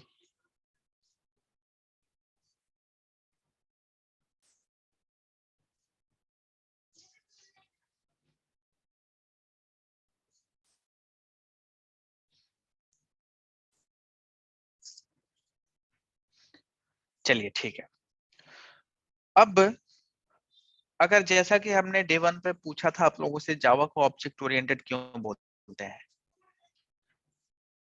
तो हमने ये भी बताया था आपको कि जावा को ऑब्जेक्ट ओरिएंटेड बोलने के पीछे आपका पूरा लॉजिक ये है कि जावा जो डेवलप जिसने भी करा है वो ऑब्जेक्ट को एज ए रेफरेंस मान के किया है, राइट। ऑब्जेक्ट को एज ए रेफरेंस मतलब एक रियल ऑब्जेक्ट जो जो कर सकता है वही जावा भी कर सकता है। आई मीन से जैसे हम रियल ऑब्जेक्ट, हम लोग भी एक ऑब्जेक्ट है, राइट। अब ह्यूमन है, human is nothing but in object, right. जो भी आप दुनिया में देख रहे हो इस वर्ल्ड में वो सारा एक ऑब्जेक्ट ही है। सो अगर एक ऑब्जेक्ट जो कर सकता है, जैसे अगर हम एक ह्यूमन बीइंग है तो हम जो कुछ कर सकते हैं वो चीज जावा में भी हो सकता है। अब ये अगर मैं पूछूं कि एक बात बताइए, जावा उप्स मतलब जो ऑब्जेक्ट ओरिएंटेड प्रोग्रामिंग सिस्टम मतलब ऑब्जेक्ट ओरिएंटेड प्रोग्रामिंग लैंग्वेज की बात करते हैं, तो अगर हम बोले पाइथन क्या ऑब्जेक्ट ओरिएंटेड प्रोग्रामिंग लैंग्वेज है, Java object oriented programming language है, C sharp object oriented programming language है, चाहे जावा स्क्रिप्ट, कौन कौन से ऐसे लैंग्वेज है और कैसे जानेंगे कि ये लोग object oriented programming language follow करते हैं कि नहीं करते हैं। लेट्स से अगर ये क्वेश्चन आपके कभी भी दिमाग में आए और पूछा भी जाता है कभी कभी कि क्या Python object oriented programming language है, तो आप कैसे डिसाइड करोगे कि ये yes object oriented programming language है कि नहीं है। आज के बाद से ये डाउट क्लियर हो जाएगा आपका। देखिए अगर कोई भी लैंग्वेज ये 4 कॉन्सेप्ट अगर फॉलो करता है, कौन से ऐसे 4 कॉन्सेप्ट जो अगर वो दिखता है उस लैंग्वेज में तो वो हम उसको बोलेंगे क्या, यस वो ऑब्जेक्ट ओरिएंटेड प्रोग्रामिंग लैंग्वेज है। उप्स डेमो, राइट। सो वो 4 कॉन्सेप्ट कौन कौन से हैं जो हम अभी डिस्कस करेंगे। इसमें आज हम स्टार्ट करेंगे उप्स कॉन्सेप्ट क्या होता है। और देखिए अगर ये कोई पूछता है कि क्या बिना उप्स कॉन्सेप्ट जाने आप जावा की कोडिंग नहीं कर सकते, हम कह सकते हैं कि बिना उप्स जाने भी आप जावा की कोडिंग बिल्कुल सही से कर सकते हो, there is no issue at all. अगर लेकिन तो फिर उप्स पढ़ने की जरूरत क्या है फिर, अगर हम सारा काम कर सकते हो तो बिना उप्स जाने भी। तो ये बात ऐसे होगा अगर मैं रिलेट इस तरीके से करूं कि एक घर को एक आर्किटेक्ट जो आर्किटेक्ट कभी कभी घर बनवाते हैं तो हम क्या करते हैं, एक आर्किटेक्ट से जाकर के एक मैप रेडी कराए, स्केलेटन, जो भी आर्किटेक्ट जो होता है वो एक स्केलेटन बना देता है होम का कि ऐसे ऐसे है यहाँ पे। तो और एक ऐसा भी घर बनता है जहां रैंडमली बन जाती है, रैंडमली बिना किसी से कंसल्ट किए, बिना किसी आर्किटेक्ट से डिस्कशन किए आप बना देते हो। दोनों में डिफरेंस होगा। डिफरेंस क्या होगा आप समझ गए होंगे। अगर आप उप्स कॉन्सेप्ट फॉलो करेंगे, अगर आर्किटेक्ट से बात करेंगे, वो क्या करेगा, वो बड़े ऑप्टिमाइज तरीके से बताएगा, बड़े जो भी फ्यूचर स्कोप भी बताएगा, फ्यूचर में कुछ अगर अर्थक्वेक आया तो भी कोई इसको डील कर लेगा, अगर कुछ फ्यूचर में दिक्कत हुई तो ये डील कर लेगा। ऐसा मैं बताऊंगा आर्किटेक्चर, ऐसा घर, ऐसा मटेरियल, ऐसा चीज है, ये यूज करो, वो यूज करो, सारे चीज फ्यूचर स्कोप सोच करके, मेंटेनेंस सोच करके, कॉस्ट अपना, स्पेस ऑप्टिमाइजेशन, जो भी बोल लो, सारा कुछ। तो जो उफ्स पढ़ते हैं, ऐसा नहीं कि कुछ हम नया सिखाएंगे, टू बी ऑनेस्ट, उफ्स पढ़ने के पीछे बस यही है कि हम कोड को कैसे ऑप्टिमाइज करें, मेंटेनेंस कॉस्ट कैसे घटाएं, कम से कम स्पेस ले, कोड रियूजेबिलिटी ज्यादा से ज्यादा हो, एक बार कोड लिखे और बहुत ज्यादा रियूजेबल हो। तो मेन फंडा पीछे जो है उस कॉन्सेप्ट का ये है। लेकिन हम एक थ्योरेटिकल पढ़ते हुए आते हैं कि यार इसमें इनकैप्सुलेशन होता है, पॉलीमॉर्फिज्म होता है, इनहेरिटेंस होता है, एब्स्ट्रैक्शन होता है, लेकिन ये है क्या, क्यों पढ़ रहे हो ये? बस बस आप समझ चुके होगे कि मैं क्या कहना चाह रहा हूँ। बस आपका कॉस्ट घटाने के लिए, आपका कोड ऑप्टिमाइज हो, आपकी मेंटेनेंस बहुत जल्दी हो, मतलब कुछ भी अगर चेंजेस करना तो एक जगह किया, सारे लोगों को इम्पैक्ट कर दिया, अच्छे से हो रहा है। फ्यूचर में कुछ अगर नया चीज ऐड करना रहा भी तो आपको ज्यादा एफर्ट, कुछ ज्यादा चेंज करने की जरूरत नहीं पड़ेगी। एक पर्टिकुलर स्पेस, एक पर्टिकुलर प्लेस पर आपको थोड़ा सा चेंज कर दो, वो सारे जगह रिफ्लेक्ट करेगा, इस तरीके का। लेकिन हम लोग उसको 4 पार्ट में डिवाइड किए हैं, इस पूरे कॉन्सेप्ट को। आपको हर जगह मैं दिखाता रहूंगा, देखिएगा इससे ये फायदा होगा, इससे ये फायदा होगा, तो आप वो रिलेट कर पाओगे इस चीज को। अगर आप इस तरीके से, मतलब encapsulation is something we should only show the necessary methods to the user. Necessary methods to the user मतलब क्या, क्यों भाई, क्यों नेसेसरी वाला दिखाना चाह रहे हो, बाकी क्यों नहीं दिखा, क्या रीजन है? बस security reason, yes there is security reason, but yes हम ऐसे ही डिस्कस करते रहेंगे जिससे आपको समझ में आएगा कि एक्चुअली उप्स क्यों जरूरत है। लेकिन बिना उप्स के भी आप कोड कर सकते हो, there is no issue at all.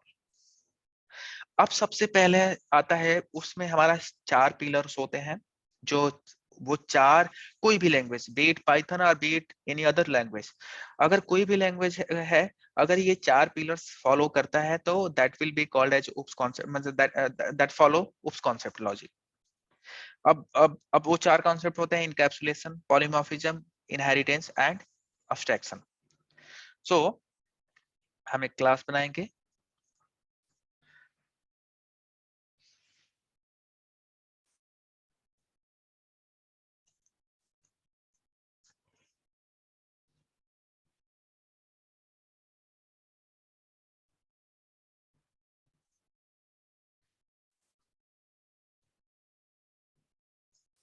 सब मैंने 4 जो पिलर बताए हैं, आपका क्या है, इनकैप्सुलेशन, इतना बड़ा encapsulation, capsulation, polymorphism, polymorphism and inheritance, inheritance and abstraction, abstraction, right. ये 4 कॉन्सेप्ट हमें उप्स कॉन्सेप्ट में पढ़ने होंगे। और बिलीव में यहाँ से बहुत सारे क्वेश्चन पूछे जाते हैं। देखिए किस तरीके से इंटरव्यू में क्वेश्चन पूछा जाता है। पहले आपसे क्या पूछा जाएगा, थ्योरेटिकली ऐसे ही उप्स कॉन्सेप्ट के कॉन्सेप्ट पूछ लिया जाएगा। उसके बाद जब वो लगेगा कि इसको थ्योरेटिकली याद, मतलब आता है, तो वो हम लोग क्या करते हैं, फिर 2 या 1 प्रोग्राम पूछ लेते हैं, जिससे लॉजिक चेक कर लेते हैं कि लॉजिक क्लियर है कि नहीं। तो उस कॉन्सेप्ट को आप जरूर पढ़िएगा और इसको हल्के में मत लीजिएगा, क्योंकि पक्का है कि कुछ क्वेश्चन यहाँ से पूछे जाएंगे ही जाएंगे। और क्या किस टॉपिक से स्पेशली पूछा जाता है वो हम डिस्कस करेंगे। सबसे ज्यादा क्वेश्चन पूछा जाता है इनहेरिटेंस से, राइट, एंड एब्स्ट्रैक्शन से। ये पॉलीमॉर्फिज्म से भी पूछा जाता है, नो डाउट। मैं बताऊंगा कि क्या स्पेशली पूछा जाता है, वो कहीं से वो डिपेंड करता है कि इंटरव्यूअर का किस पर ज्यादा कमांड है। इनकैप्सुलेशन सबसे लिस्ट पूछा जाता है, मतलब नहीं ना के बराबर पूछा जाता है, लेकिन ऐसा नहीं कि नहीं पूछा जा सकता है। तो हम चारों देखेंगे। हम स्टार्ट करेंगे सबसे पहले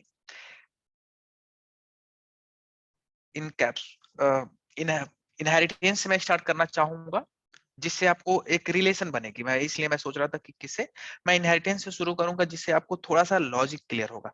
पॉलीमॉर्फिज्म एंड इनहेरिटेंस मोर और less both are inter related, और encapsulation and abstraction there are also quite inter related. अब मैं क्या होगा कैसे होगा वो हम दिखाएंगे। अब जहां पे इनकैप्सुलेशन होता है वहां पे abstraction भी होता है, जहां पे abstraction होता है वहां पे इनकैप्सुलेशन होता है।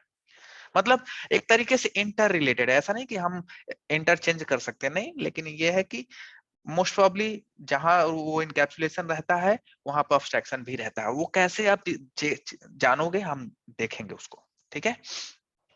तो हम सबसे पहले स्टार्ट करेंगे इनहेरिटेंस से। अगर हम देखें तो अब जैसा कि बोला कि मैंने कि अगर अब जावा को ऑब्जेक्ट ओरिएंटेड मतलब रियल लाइफ को देख करके बनाया गया है, तो ऑब्वियसली इनहेरिटेंस हमारा रियल लाइफ में भी होता है। मतलब inheritance is nothing but inheriting the property from parent, right.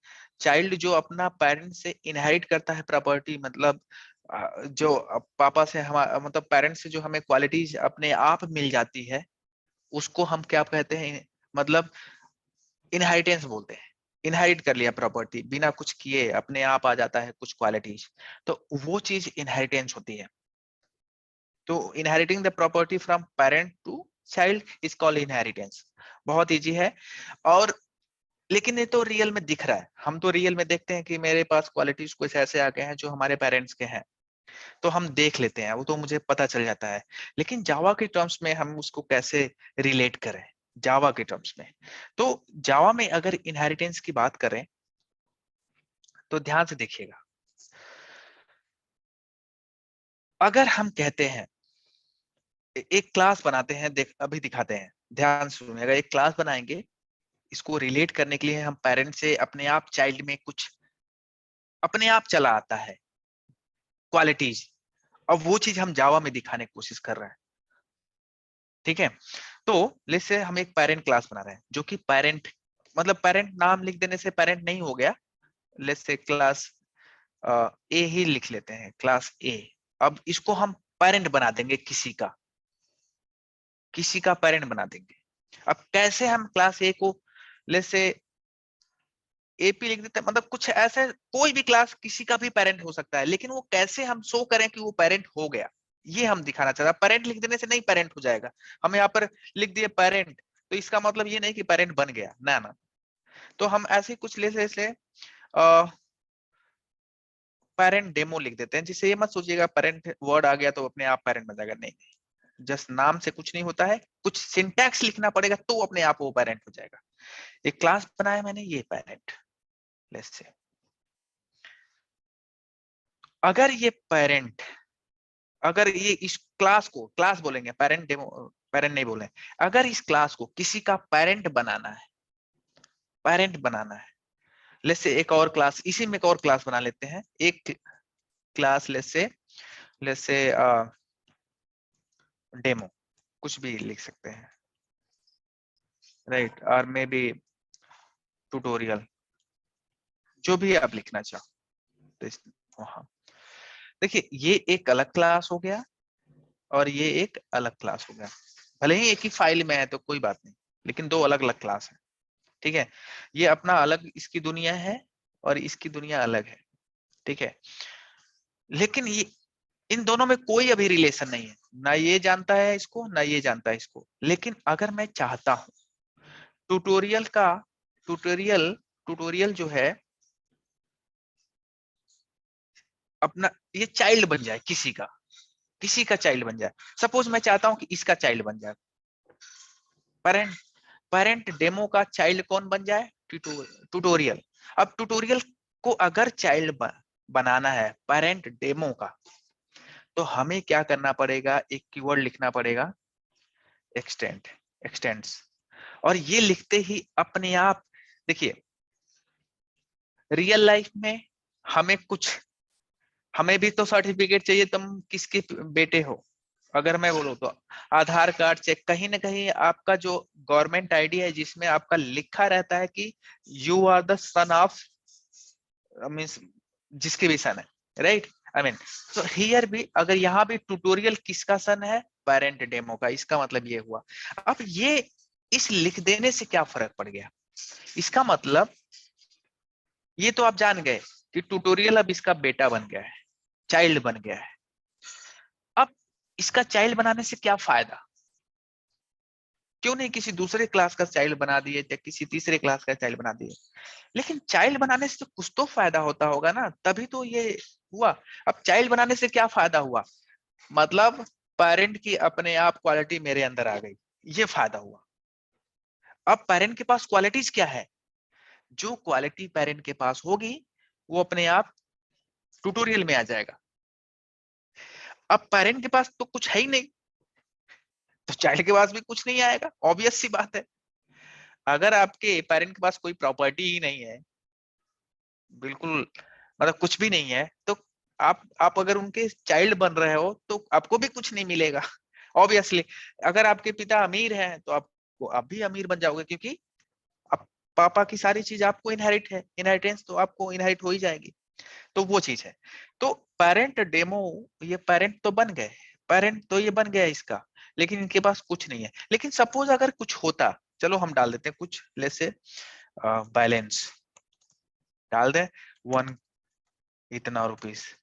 अब तो बेटा वैसे भी माला माल हो गया, कैसे, बेटा के पास तो कुछ नहीं दिख रहा है अभी भी, लेकिन बेटे के पास है, कि प्रूफ करके दिखाऊं मैं, बेटे के पास अब इतनी बैलेंस आ चुकी है, बेटे के पास भी दिख नहीं रहा। देखिए हमने कहा कि दिखेगा तो नहीं, लेकिन वो आ चुकी है, क्यों, देखो ना, क्योंकि ये पेरेंट है।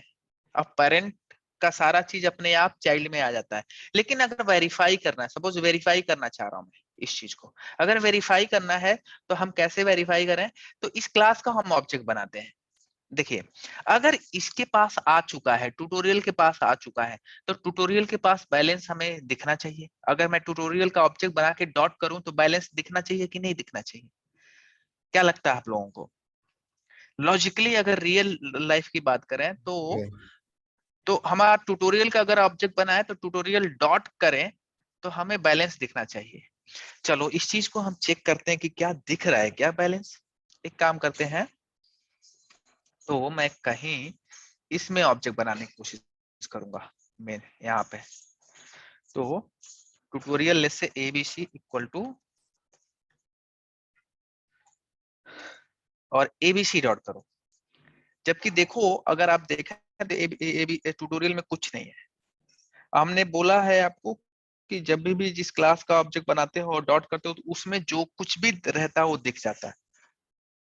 देखो बैलेंस दिख रहा है, प्रिंट करा के देख लो।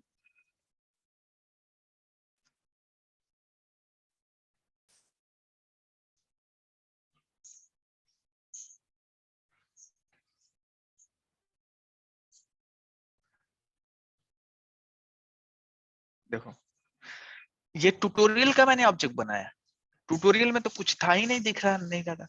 पैसा कहाँ था, पेरेंट डेमो में था, पेरेंट क्लास में था। लेकिन हम तो इसको बोलते हैं इनहेरिटेंस। अब आपको रियल लाइफ में समझ में आया होगा, रियल में समझ में आया कि इनहेरिटेंस का क्या मतलब है। इनहेरिटेंस किसे बोलते हैं, जावा के टर्म्स में इसको बोलते हैं इनहेरिटेंस। मतलब पेरेंट की प्रॉपर्टी अगर चाइल्ड में आ जाए अपने आप बिना कुछ किए, केवल एक्सटेंड, मतलब देखो पेरेंट बनाने के लिए तो आपको ये लिखना पड़ेगा, ऑब्वियस सी बात है। तो अगर ये आपने ये लिख दिया तो अपने आप पेरेंट की सारी चीजें अपने आप चाइल्ड में आ जाती है, तो इसको बोलते हैं हम इनहेरिटेंस। कोई कंफ्यूजन गाइस अभी तक।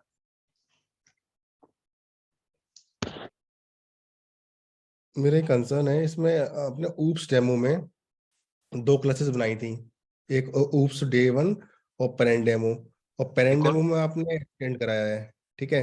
लेकिन आप उसको कॉल जब आप वहां पर देख रहे हो ऊप्स डे 1 में जाकर तो ट्यूटोरियल को, तो वहां पर हाँ, जाकर वो उसको दिखा रहा है, बिल्कुल। पेरेंट की प्रॉपर्टीज उसकी इनहेरिट हो रही हैं। तो हम्म, इसका मतलब ये हुआ कि अगर हम एसआरसी के अंदर कोई भी फोल्डर बनाकर उसके अंदर कितनी भी क्लास लगाएंगे, तो हम अगर एक बार एक्सटेंड करा दें तो हम किसी भी क्लास में उसको कॉल करा सकते हैं, राइट? बिल्कुल बिल्कुल, वो तो सिंपल सा एक्सेसिबिलिटी का कॉन्सेप्ट हो जाएगी।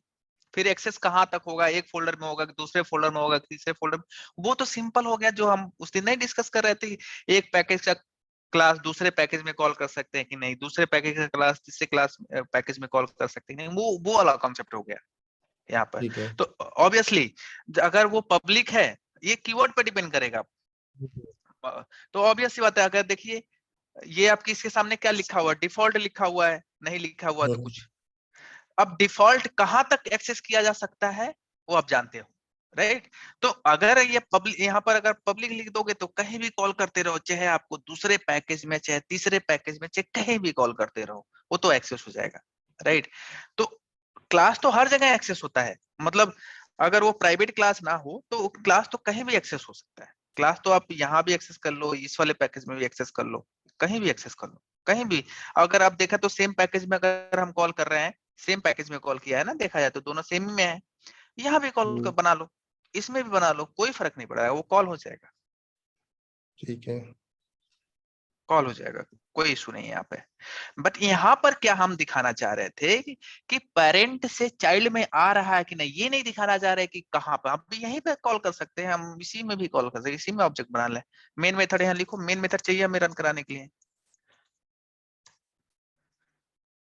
मेन मेथड कर लो, और वहां ना बनाने की बजाय हम यही कर लें, क्या दिक्कत है, ये चीज इसी में कर लें।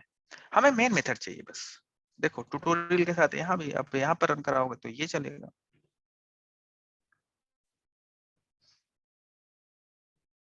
आ गया, देखो हम इसमें ज्यादा कंफ्यूजन नहीं करना चाह रहे थे, इसलिए यहाँ पर नहीं बना रहे थे, इसलिए। लेकिन कॉल करना कहीं भी कॉल करो, कोई फर्क नहीं पड़ता। चाइल्ड में अगर एक बार आ गया, चाइल्ड में एक बार आ गया सारा चीज, चाइल्ड में आ गया कि नहीं आ गया बैलेंस, तो इस क्लास को कहीं भी कॉल करो, क्या दिक्कत है? इस क्लास का ऑब्जेक्ट किसी भी क्लास में कहीं भी बनाओ, इसमें बनाओ, इसमें बनाओ, इसमें बनाओ, इसमें बनाओ, कोई फर्क नहीं पड़ता।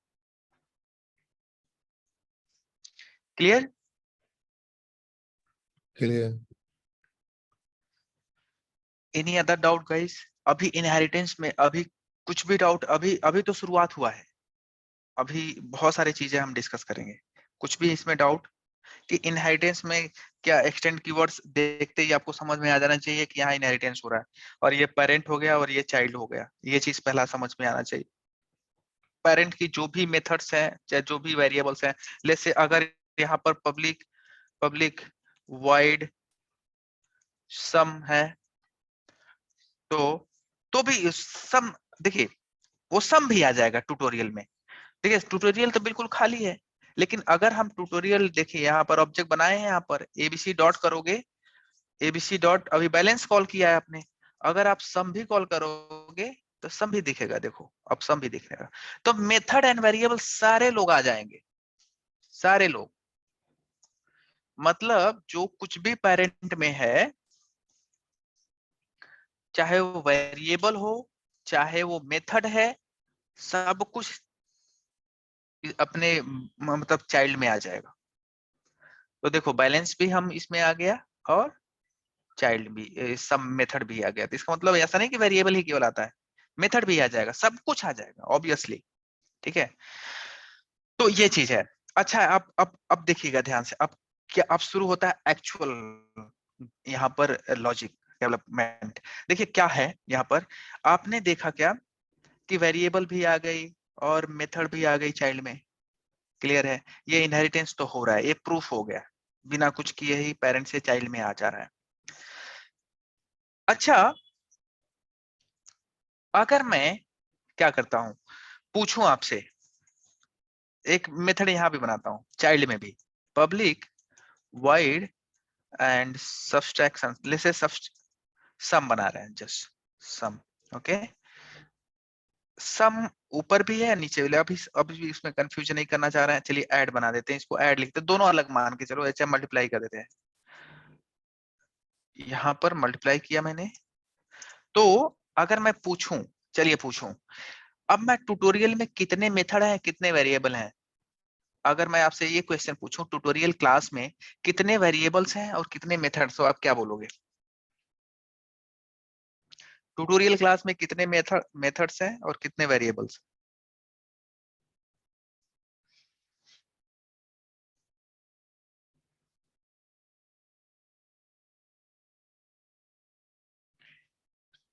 Any guess, anybody? Tutorial class में कितने मेथड्स हैं, कितने वेरिएबल्स? अगर मैं ट्यूटोरियल क्लास को, मेरा क्वेश्चन ये है कि अगर ट्यूटोरियल क्लास का ऑब्जेक्ट बनाए और डॉट करें तो कौन कौन से वेरिएबल, कौन कौन से मेथड दिखेंगे? 2 मेथड 1 वेरिएबल। सब लोग एग्री करते हैं? सबको लग रहा है कि 2 मेथड्स एंड 1 वेरिएबल दिखेगा। 2 मेथड में अगर आप देखें तो एक सम दिखेगा और एक, क्योंकि सम एंड ये दोनों तो आ गए अपने आप, राइट? और एक ऑलरेडी चाइल्ड के पास है। देखिए क्या है कि पेरेंट केवल सम कर सकता था और उसके पास इतना बैलेंस था पेरेंट के पास, तो वो दोनों तो अपने आप चाइल्ड के पास आ गया। लेकिन चाइल्ड थोड़ा सा एडवांस है। एडवांस क्या है, तो वो मल्टीप्लाई भी कर सकता है। आपके पिताजी केवल एंड केवल क्या कर सकते थे, सम कर सकते थे। तो सम तो अपने आप इनहेरिट हो गया चाइल्ड के पास, तो बेटा मतलब सम भी कर सकता है और एक और चीज भी कर सकता है, मल्टीप्लाई भी कर सकता है। तो बेटे के पास तो 2 मेथड हो गए, राइट? और बाकी जो बैलेंस था, जो वेरिएबल, वो भी आ गया। तो देखा जाए तो ट्यूटोरियल के पास कितने वेरिएबल है और कितने मेथड है, अब आपको समझ में आना चाहिए। क्लियर है? इसका मतलब, ध्यान से सुनिएगा, इसका मतलब अगर हम ट्यूटोरियल क्लास का ऑब्जेक्ट बनाएं तो हमें 3 चीज दिखना चाहिए। देखिए आप यहाँ पर एबीसी ट्यूटोरियल क्लास का ऑब्जेक्ट, तो आपको क्या क्या दिखना चाहिए? सम मल्टीप्लाई दिखना चाहिए, सम भी दिखना चाहिए और बैलेंस भी दिखना चाहिए। लेकिन कभी आपने सोचा कि सर ये सारे चीज क्या दिख रहे हैं, तब इतने सारे कहां से दिखने लगे? ये तो मैंने कहीं नहीं लिखा, नोटिफाई आल तो कहीं नहीं लिखा मैंने। सम तो समझ में आ रहा है, मल्टीप्लाई भी समझ में आ रहा है, ये बैलेंस भी समझ में आ रहा है। ये 3 ही चीज तो मुझे ट्यूटोरियल में दिख रहा है लॉजिकली, राइट? अगर आप लॉजिकली सोचो, सही से सोचो, तो हम आपसे पूछें कि ट्यूटोरियल क्लास में कितने मेथड्स हैं, कितने वेरिएबल हैं, तो आपने बोला कि सर 2 वेरिएबल, 1 वेरिएबल है और 2 मेथड है। ठीक है, एग्री कर रहा हूं। तो ये कौन है लोग? ये कौन है? एबीसी डॉट, बाकी लोग कौन कौन है? ये लोग इतने जो मैं कॉल कर रहा हूं एबीसी के साथ, ये लोग कौन है, ये जो इतने दिख रहे हैं? Any guess guys? ये इंटरव्यू का क्वेश्चन है, बिलीव मी, हल्के मत लीजिएगा इसको। बताइए, अगर मैं पूछूं ये सारे जो मेथड्स आ रहे हैं ये कहाँ है? इस, ये तो ट्यूटोरियल में नहीं है, ट्यूटोरियल में नहीं है ये सारे मेथड्स। एक्चुअली ट्यूटोरियल में तो आपका क्या है, ये है जो हमने बनाए थे। देखा जाता, हम थोड़ा किनारे कर लें इसको, एबीसी डॉट मल्टीप्लाई ये है और एबीसी डॉट जो हमने बैलेंस बनाया है ये है। यही 3 होना चाहिए। लेकिन ये क्या, और भी है इसके साथ, इसके अलावा और भी है, इसके अलावा और भी है। तो बाकी लोग कहां से आ रहे हैं, कौन है लोग? हमने तो कहीं नहीं बनाया।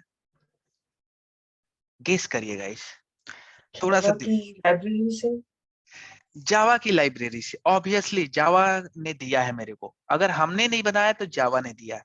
लेकिन इस क्लास में आया कैसे?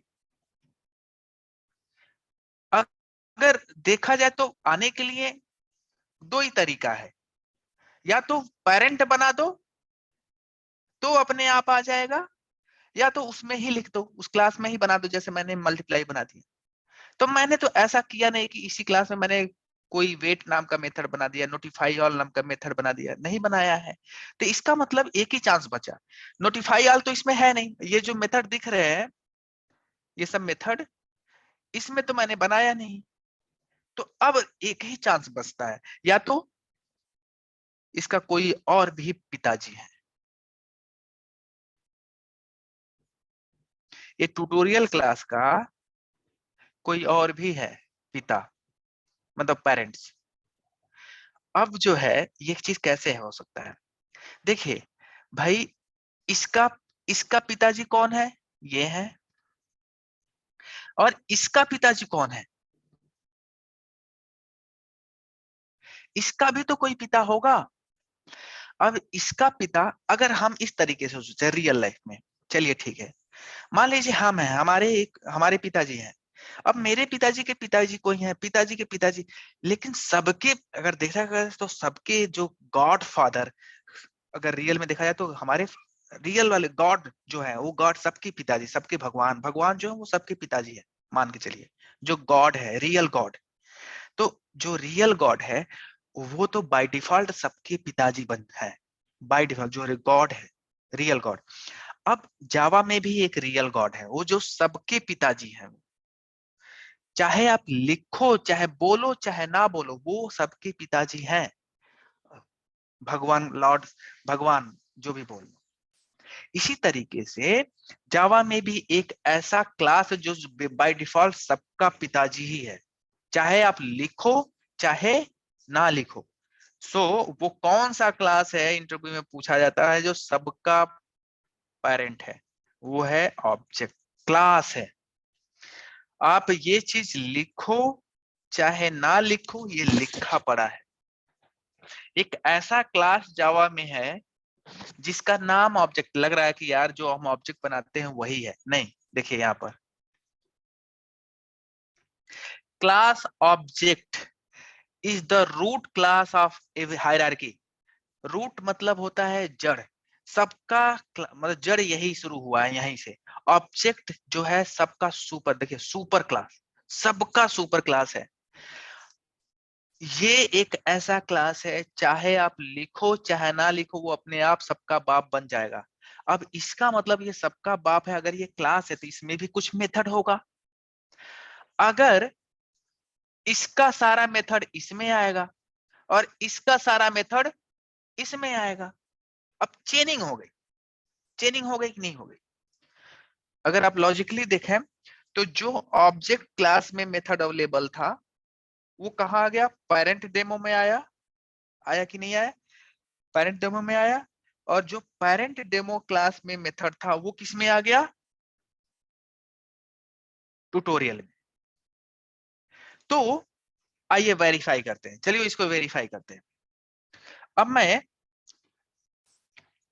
एक काम करता हूं, चलिए इस चीज को अगर मैं प्रूफ करना चाहूं तो दिखाता हूं कैसे करिए। यहां पर ये बैलेंस है, बैलेंस कहां से आया है, देखिए यहां पर क्या लिखा है, यहां पर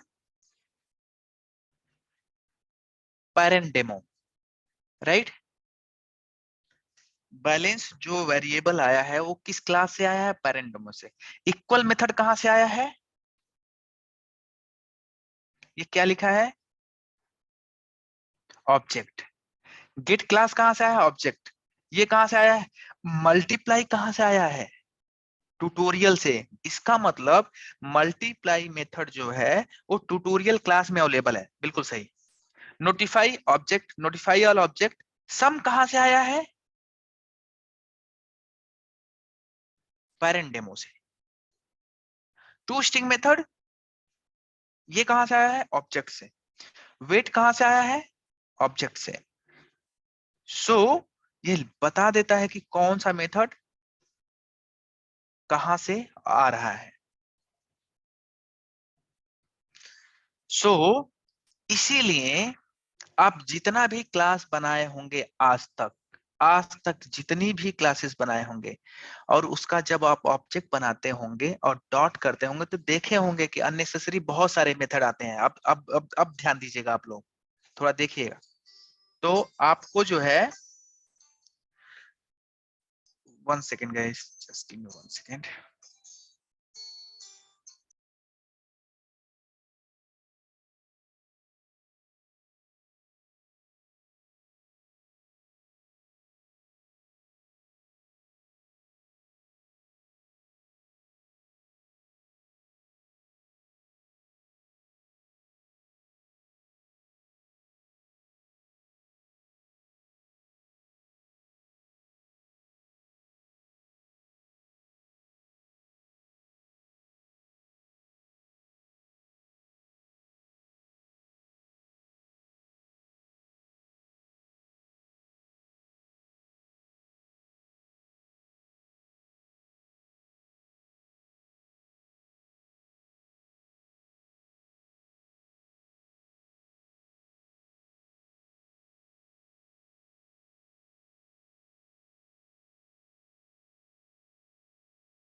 So yes, guys, actually I got a call from my company. So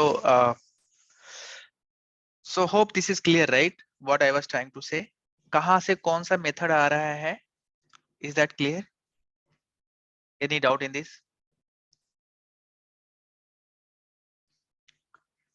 Then I will assume there is no question then, right?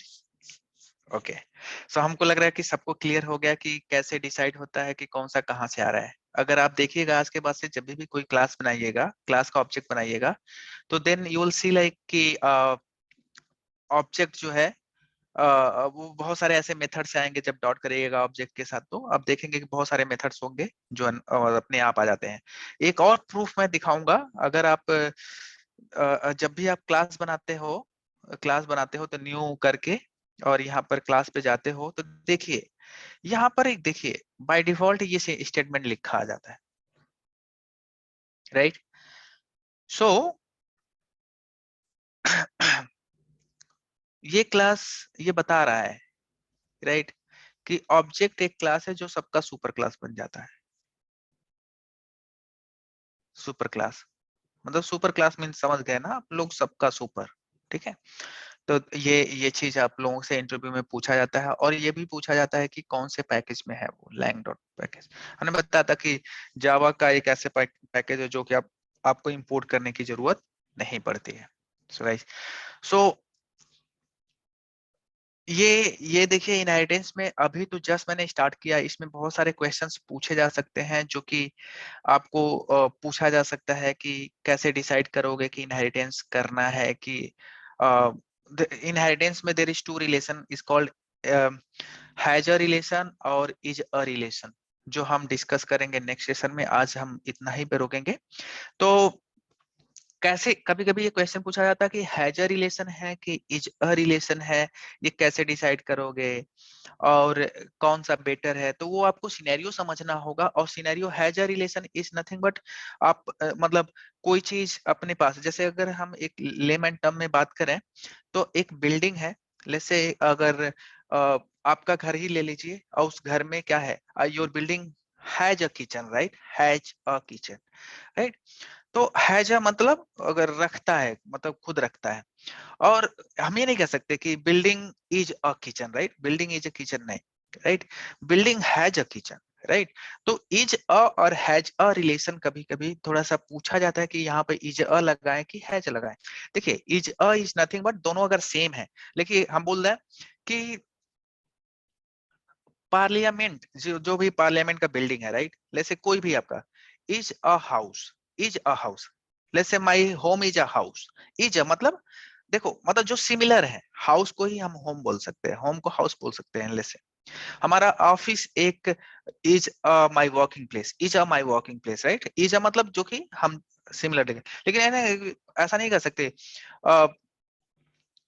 अगर आपकी ऑफिस की बात करें, my office has a gym, my office is not a gym, right, my office has a gym, right. तो has a और is a, तो इसमें हम जब हम कल दिखाएंगे कि कैसे आप डिसाइड करोगे कि हमें has a लगाना है कि is a लगाना है. एक और एग्जांपल देते हैं, जैसे कि जो बहुत बार एग्जांपल आप जब किसी को बताते हो तो यही एग्जांपल लोग बताते हैं. जब भी मैंने पूछा है तो मेरे को जो आंसर दिया गया है तो देते हैं लोग. तो ये बोलते हैं कि जैसे इम्प्लाई है, इम्प्लाई क्लास है, imply has a address, imply is not a address, right. Imply has a address. तो इम्प्लाई का एक एड्रेस होता है, तो वो imply has address, not imply is not a address, right. ऐसा नहीं बोल सकते हम. तो ये कभी कभी हमें एग्जांपल मिलता है जब हम पूछते हैं कि क्या समझते हैं आप लोग इनहेरिटेंस के बारे में. तो there is two concept, one is has a और इज अ. तो इनहेरिटेंस जो होता है इज अ रिलेशन होता है, हैज अ रिलेशन नहीं होता है, इज अ रिलेशन होता है. और इनहेरिटेंस हम दो तरीके से भी मतलब देखा जाए तो अभी हम आगे जैसे जैसे हम दिखाएंगे आपको क्या सिंटैक्स कैसे लिखना है इज अ के लिए, कैसे लिखना है हैज अ के लिए. तो वो आपको समझ में आएगा जब मैं कोडिंग के थ्रू करूंगा तो. लेकिन मैं एक चीज बोलता रहूंगा कि आप लोग थोड़ा सा प्रोग्रामिंग पर फोकस करिए. हल्का हल्का, मतलब ऐसा नहीं कि बहुत एक ही प्रोग्राम। बेसिक क्वेश्चंस मैं हमेशा बोलता हूँ कि बेसिक क्वेश्चन लगाइए, आपका पूरा डाउट क्लियर होगा। ऐसा नहीं कि बहुत बिग क्वेश्चन लगानी है, नहीं। बिलीव मी गाइस, आपको for loop, nested for loop clear होना चाहिए। सिंपल सा वैलिडेट, दो वैल्यू इक्वेट करना है, इक्वालिटी चेक करनी है तो कैसे इक्वालिटी चेक करना है, बहुत basic. Believe me guys, basic ही आपका बहुत बड़ा सा क्वेश्चन सॉल्व करता है। देखिए मैंने इतने बड़े बड़े क्वेश्चन सॉल्व किए हैं, लेकिन मैंने कहीं भी टफ क्वेश्चन नहीं, मतलब कॉम्प्लेक्स लॉजिक नहीं लगाया। होने के तो बहुत कॉम्प्लेक्स लॉजिक भी हैं, बहुत इफिशिएंट तरीके से भी करा जा सकता है, लेकिन काहे इतना इफिशिएंट अभी से करना। आप पहले बेसिक तो समझिए कि कैसे हम उस चीज को बेसिक तरीके से कर लें। आप इफिशिएंट तरीका, कोई पूछेगा नहीं इफिशिएंट आपसे इतना, बस ये होता है टारगेट की हो जाए, दैट्स इट। सो आज के लिए हम इतना ही रहने देते हैं। कल से हमारा जो है उस कॉन्सेप्ट में इनहेरिटेंस खत्म होगा, और मोस्ट प्रोबेबली हमारा इनहेरिटेंस के बाद पॉलीमॉर्फिज्म हम शुरू करेंगे। पॉलीमॉर्फिज्म के बाद हम इनकैप्सुलेशन शुरू करेंगे। इनकैप्सुलेशन जब खत्म हो जाता है तो अब्स्ट्रैक्शन इसलिए लास्ट में मैं कवर करूंगा क्योंकि सबसे इंपॉर्टेंट है और वो हमेशा याद रहना चाहिए।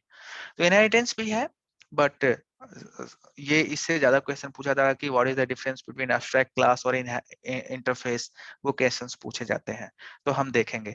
हम नहीं चाहते कि अभी एक ही दिन पे सारा कवर हो जाए, थोड़ा सा हम इस पे, तो मैं कोशिश यही करूंगा कि आप लोग थोड़ा सा फॉर लूप पे भी फोकस करिए, क्योंकि मैं जानता हूं कि मोस्ट प्रॉब्ली आप लोग फॉर लूप में फंस जाते हैं।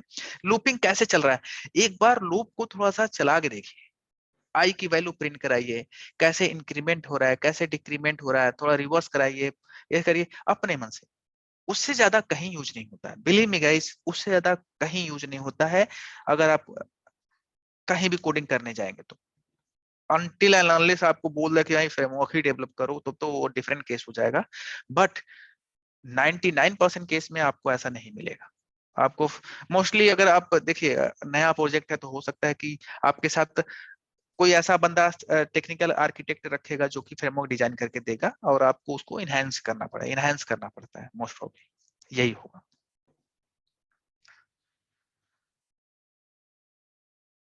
चलो गाइस, तो हम कल same time 10 o'clock tomorrow will meet, right?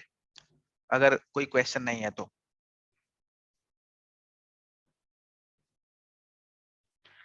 चलिए, ठीक है गाइस।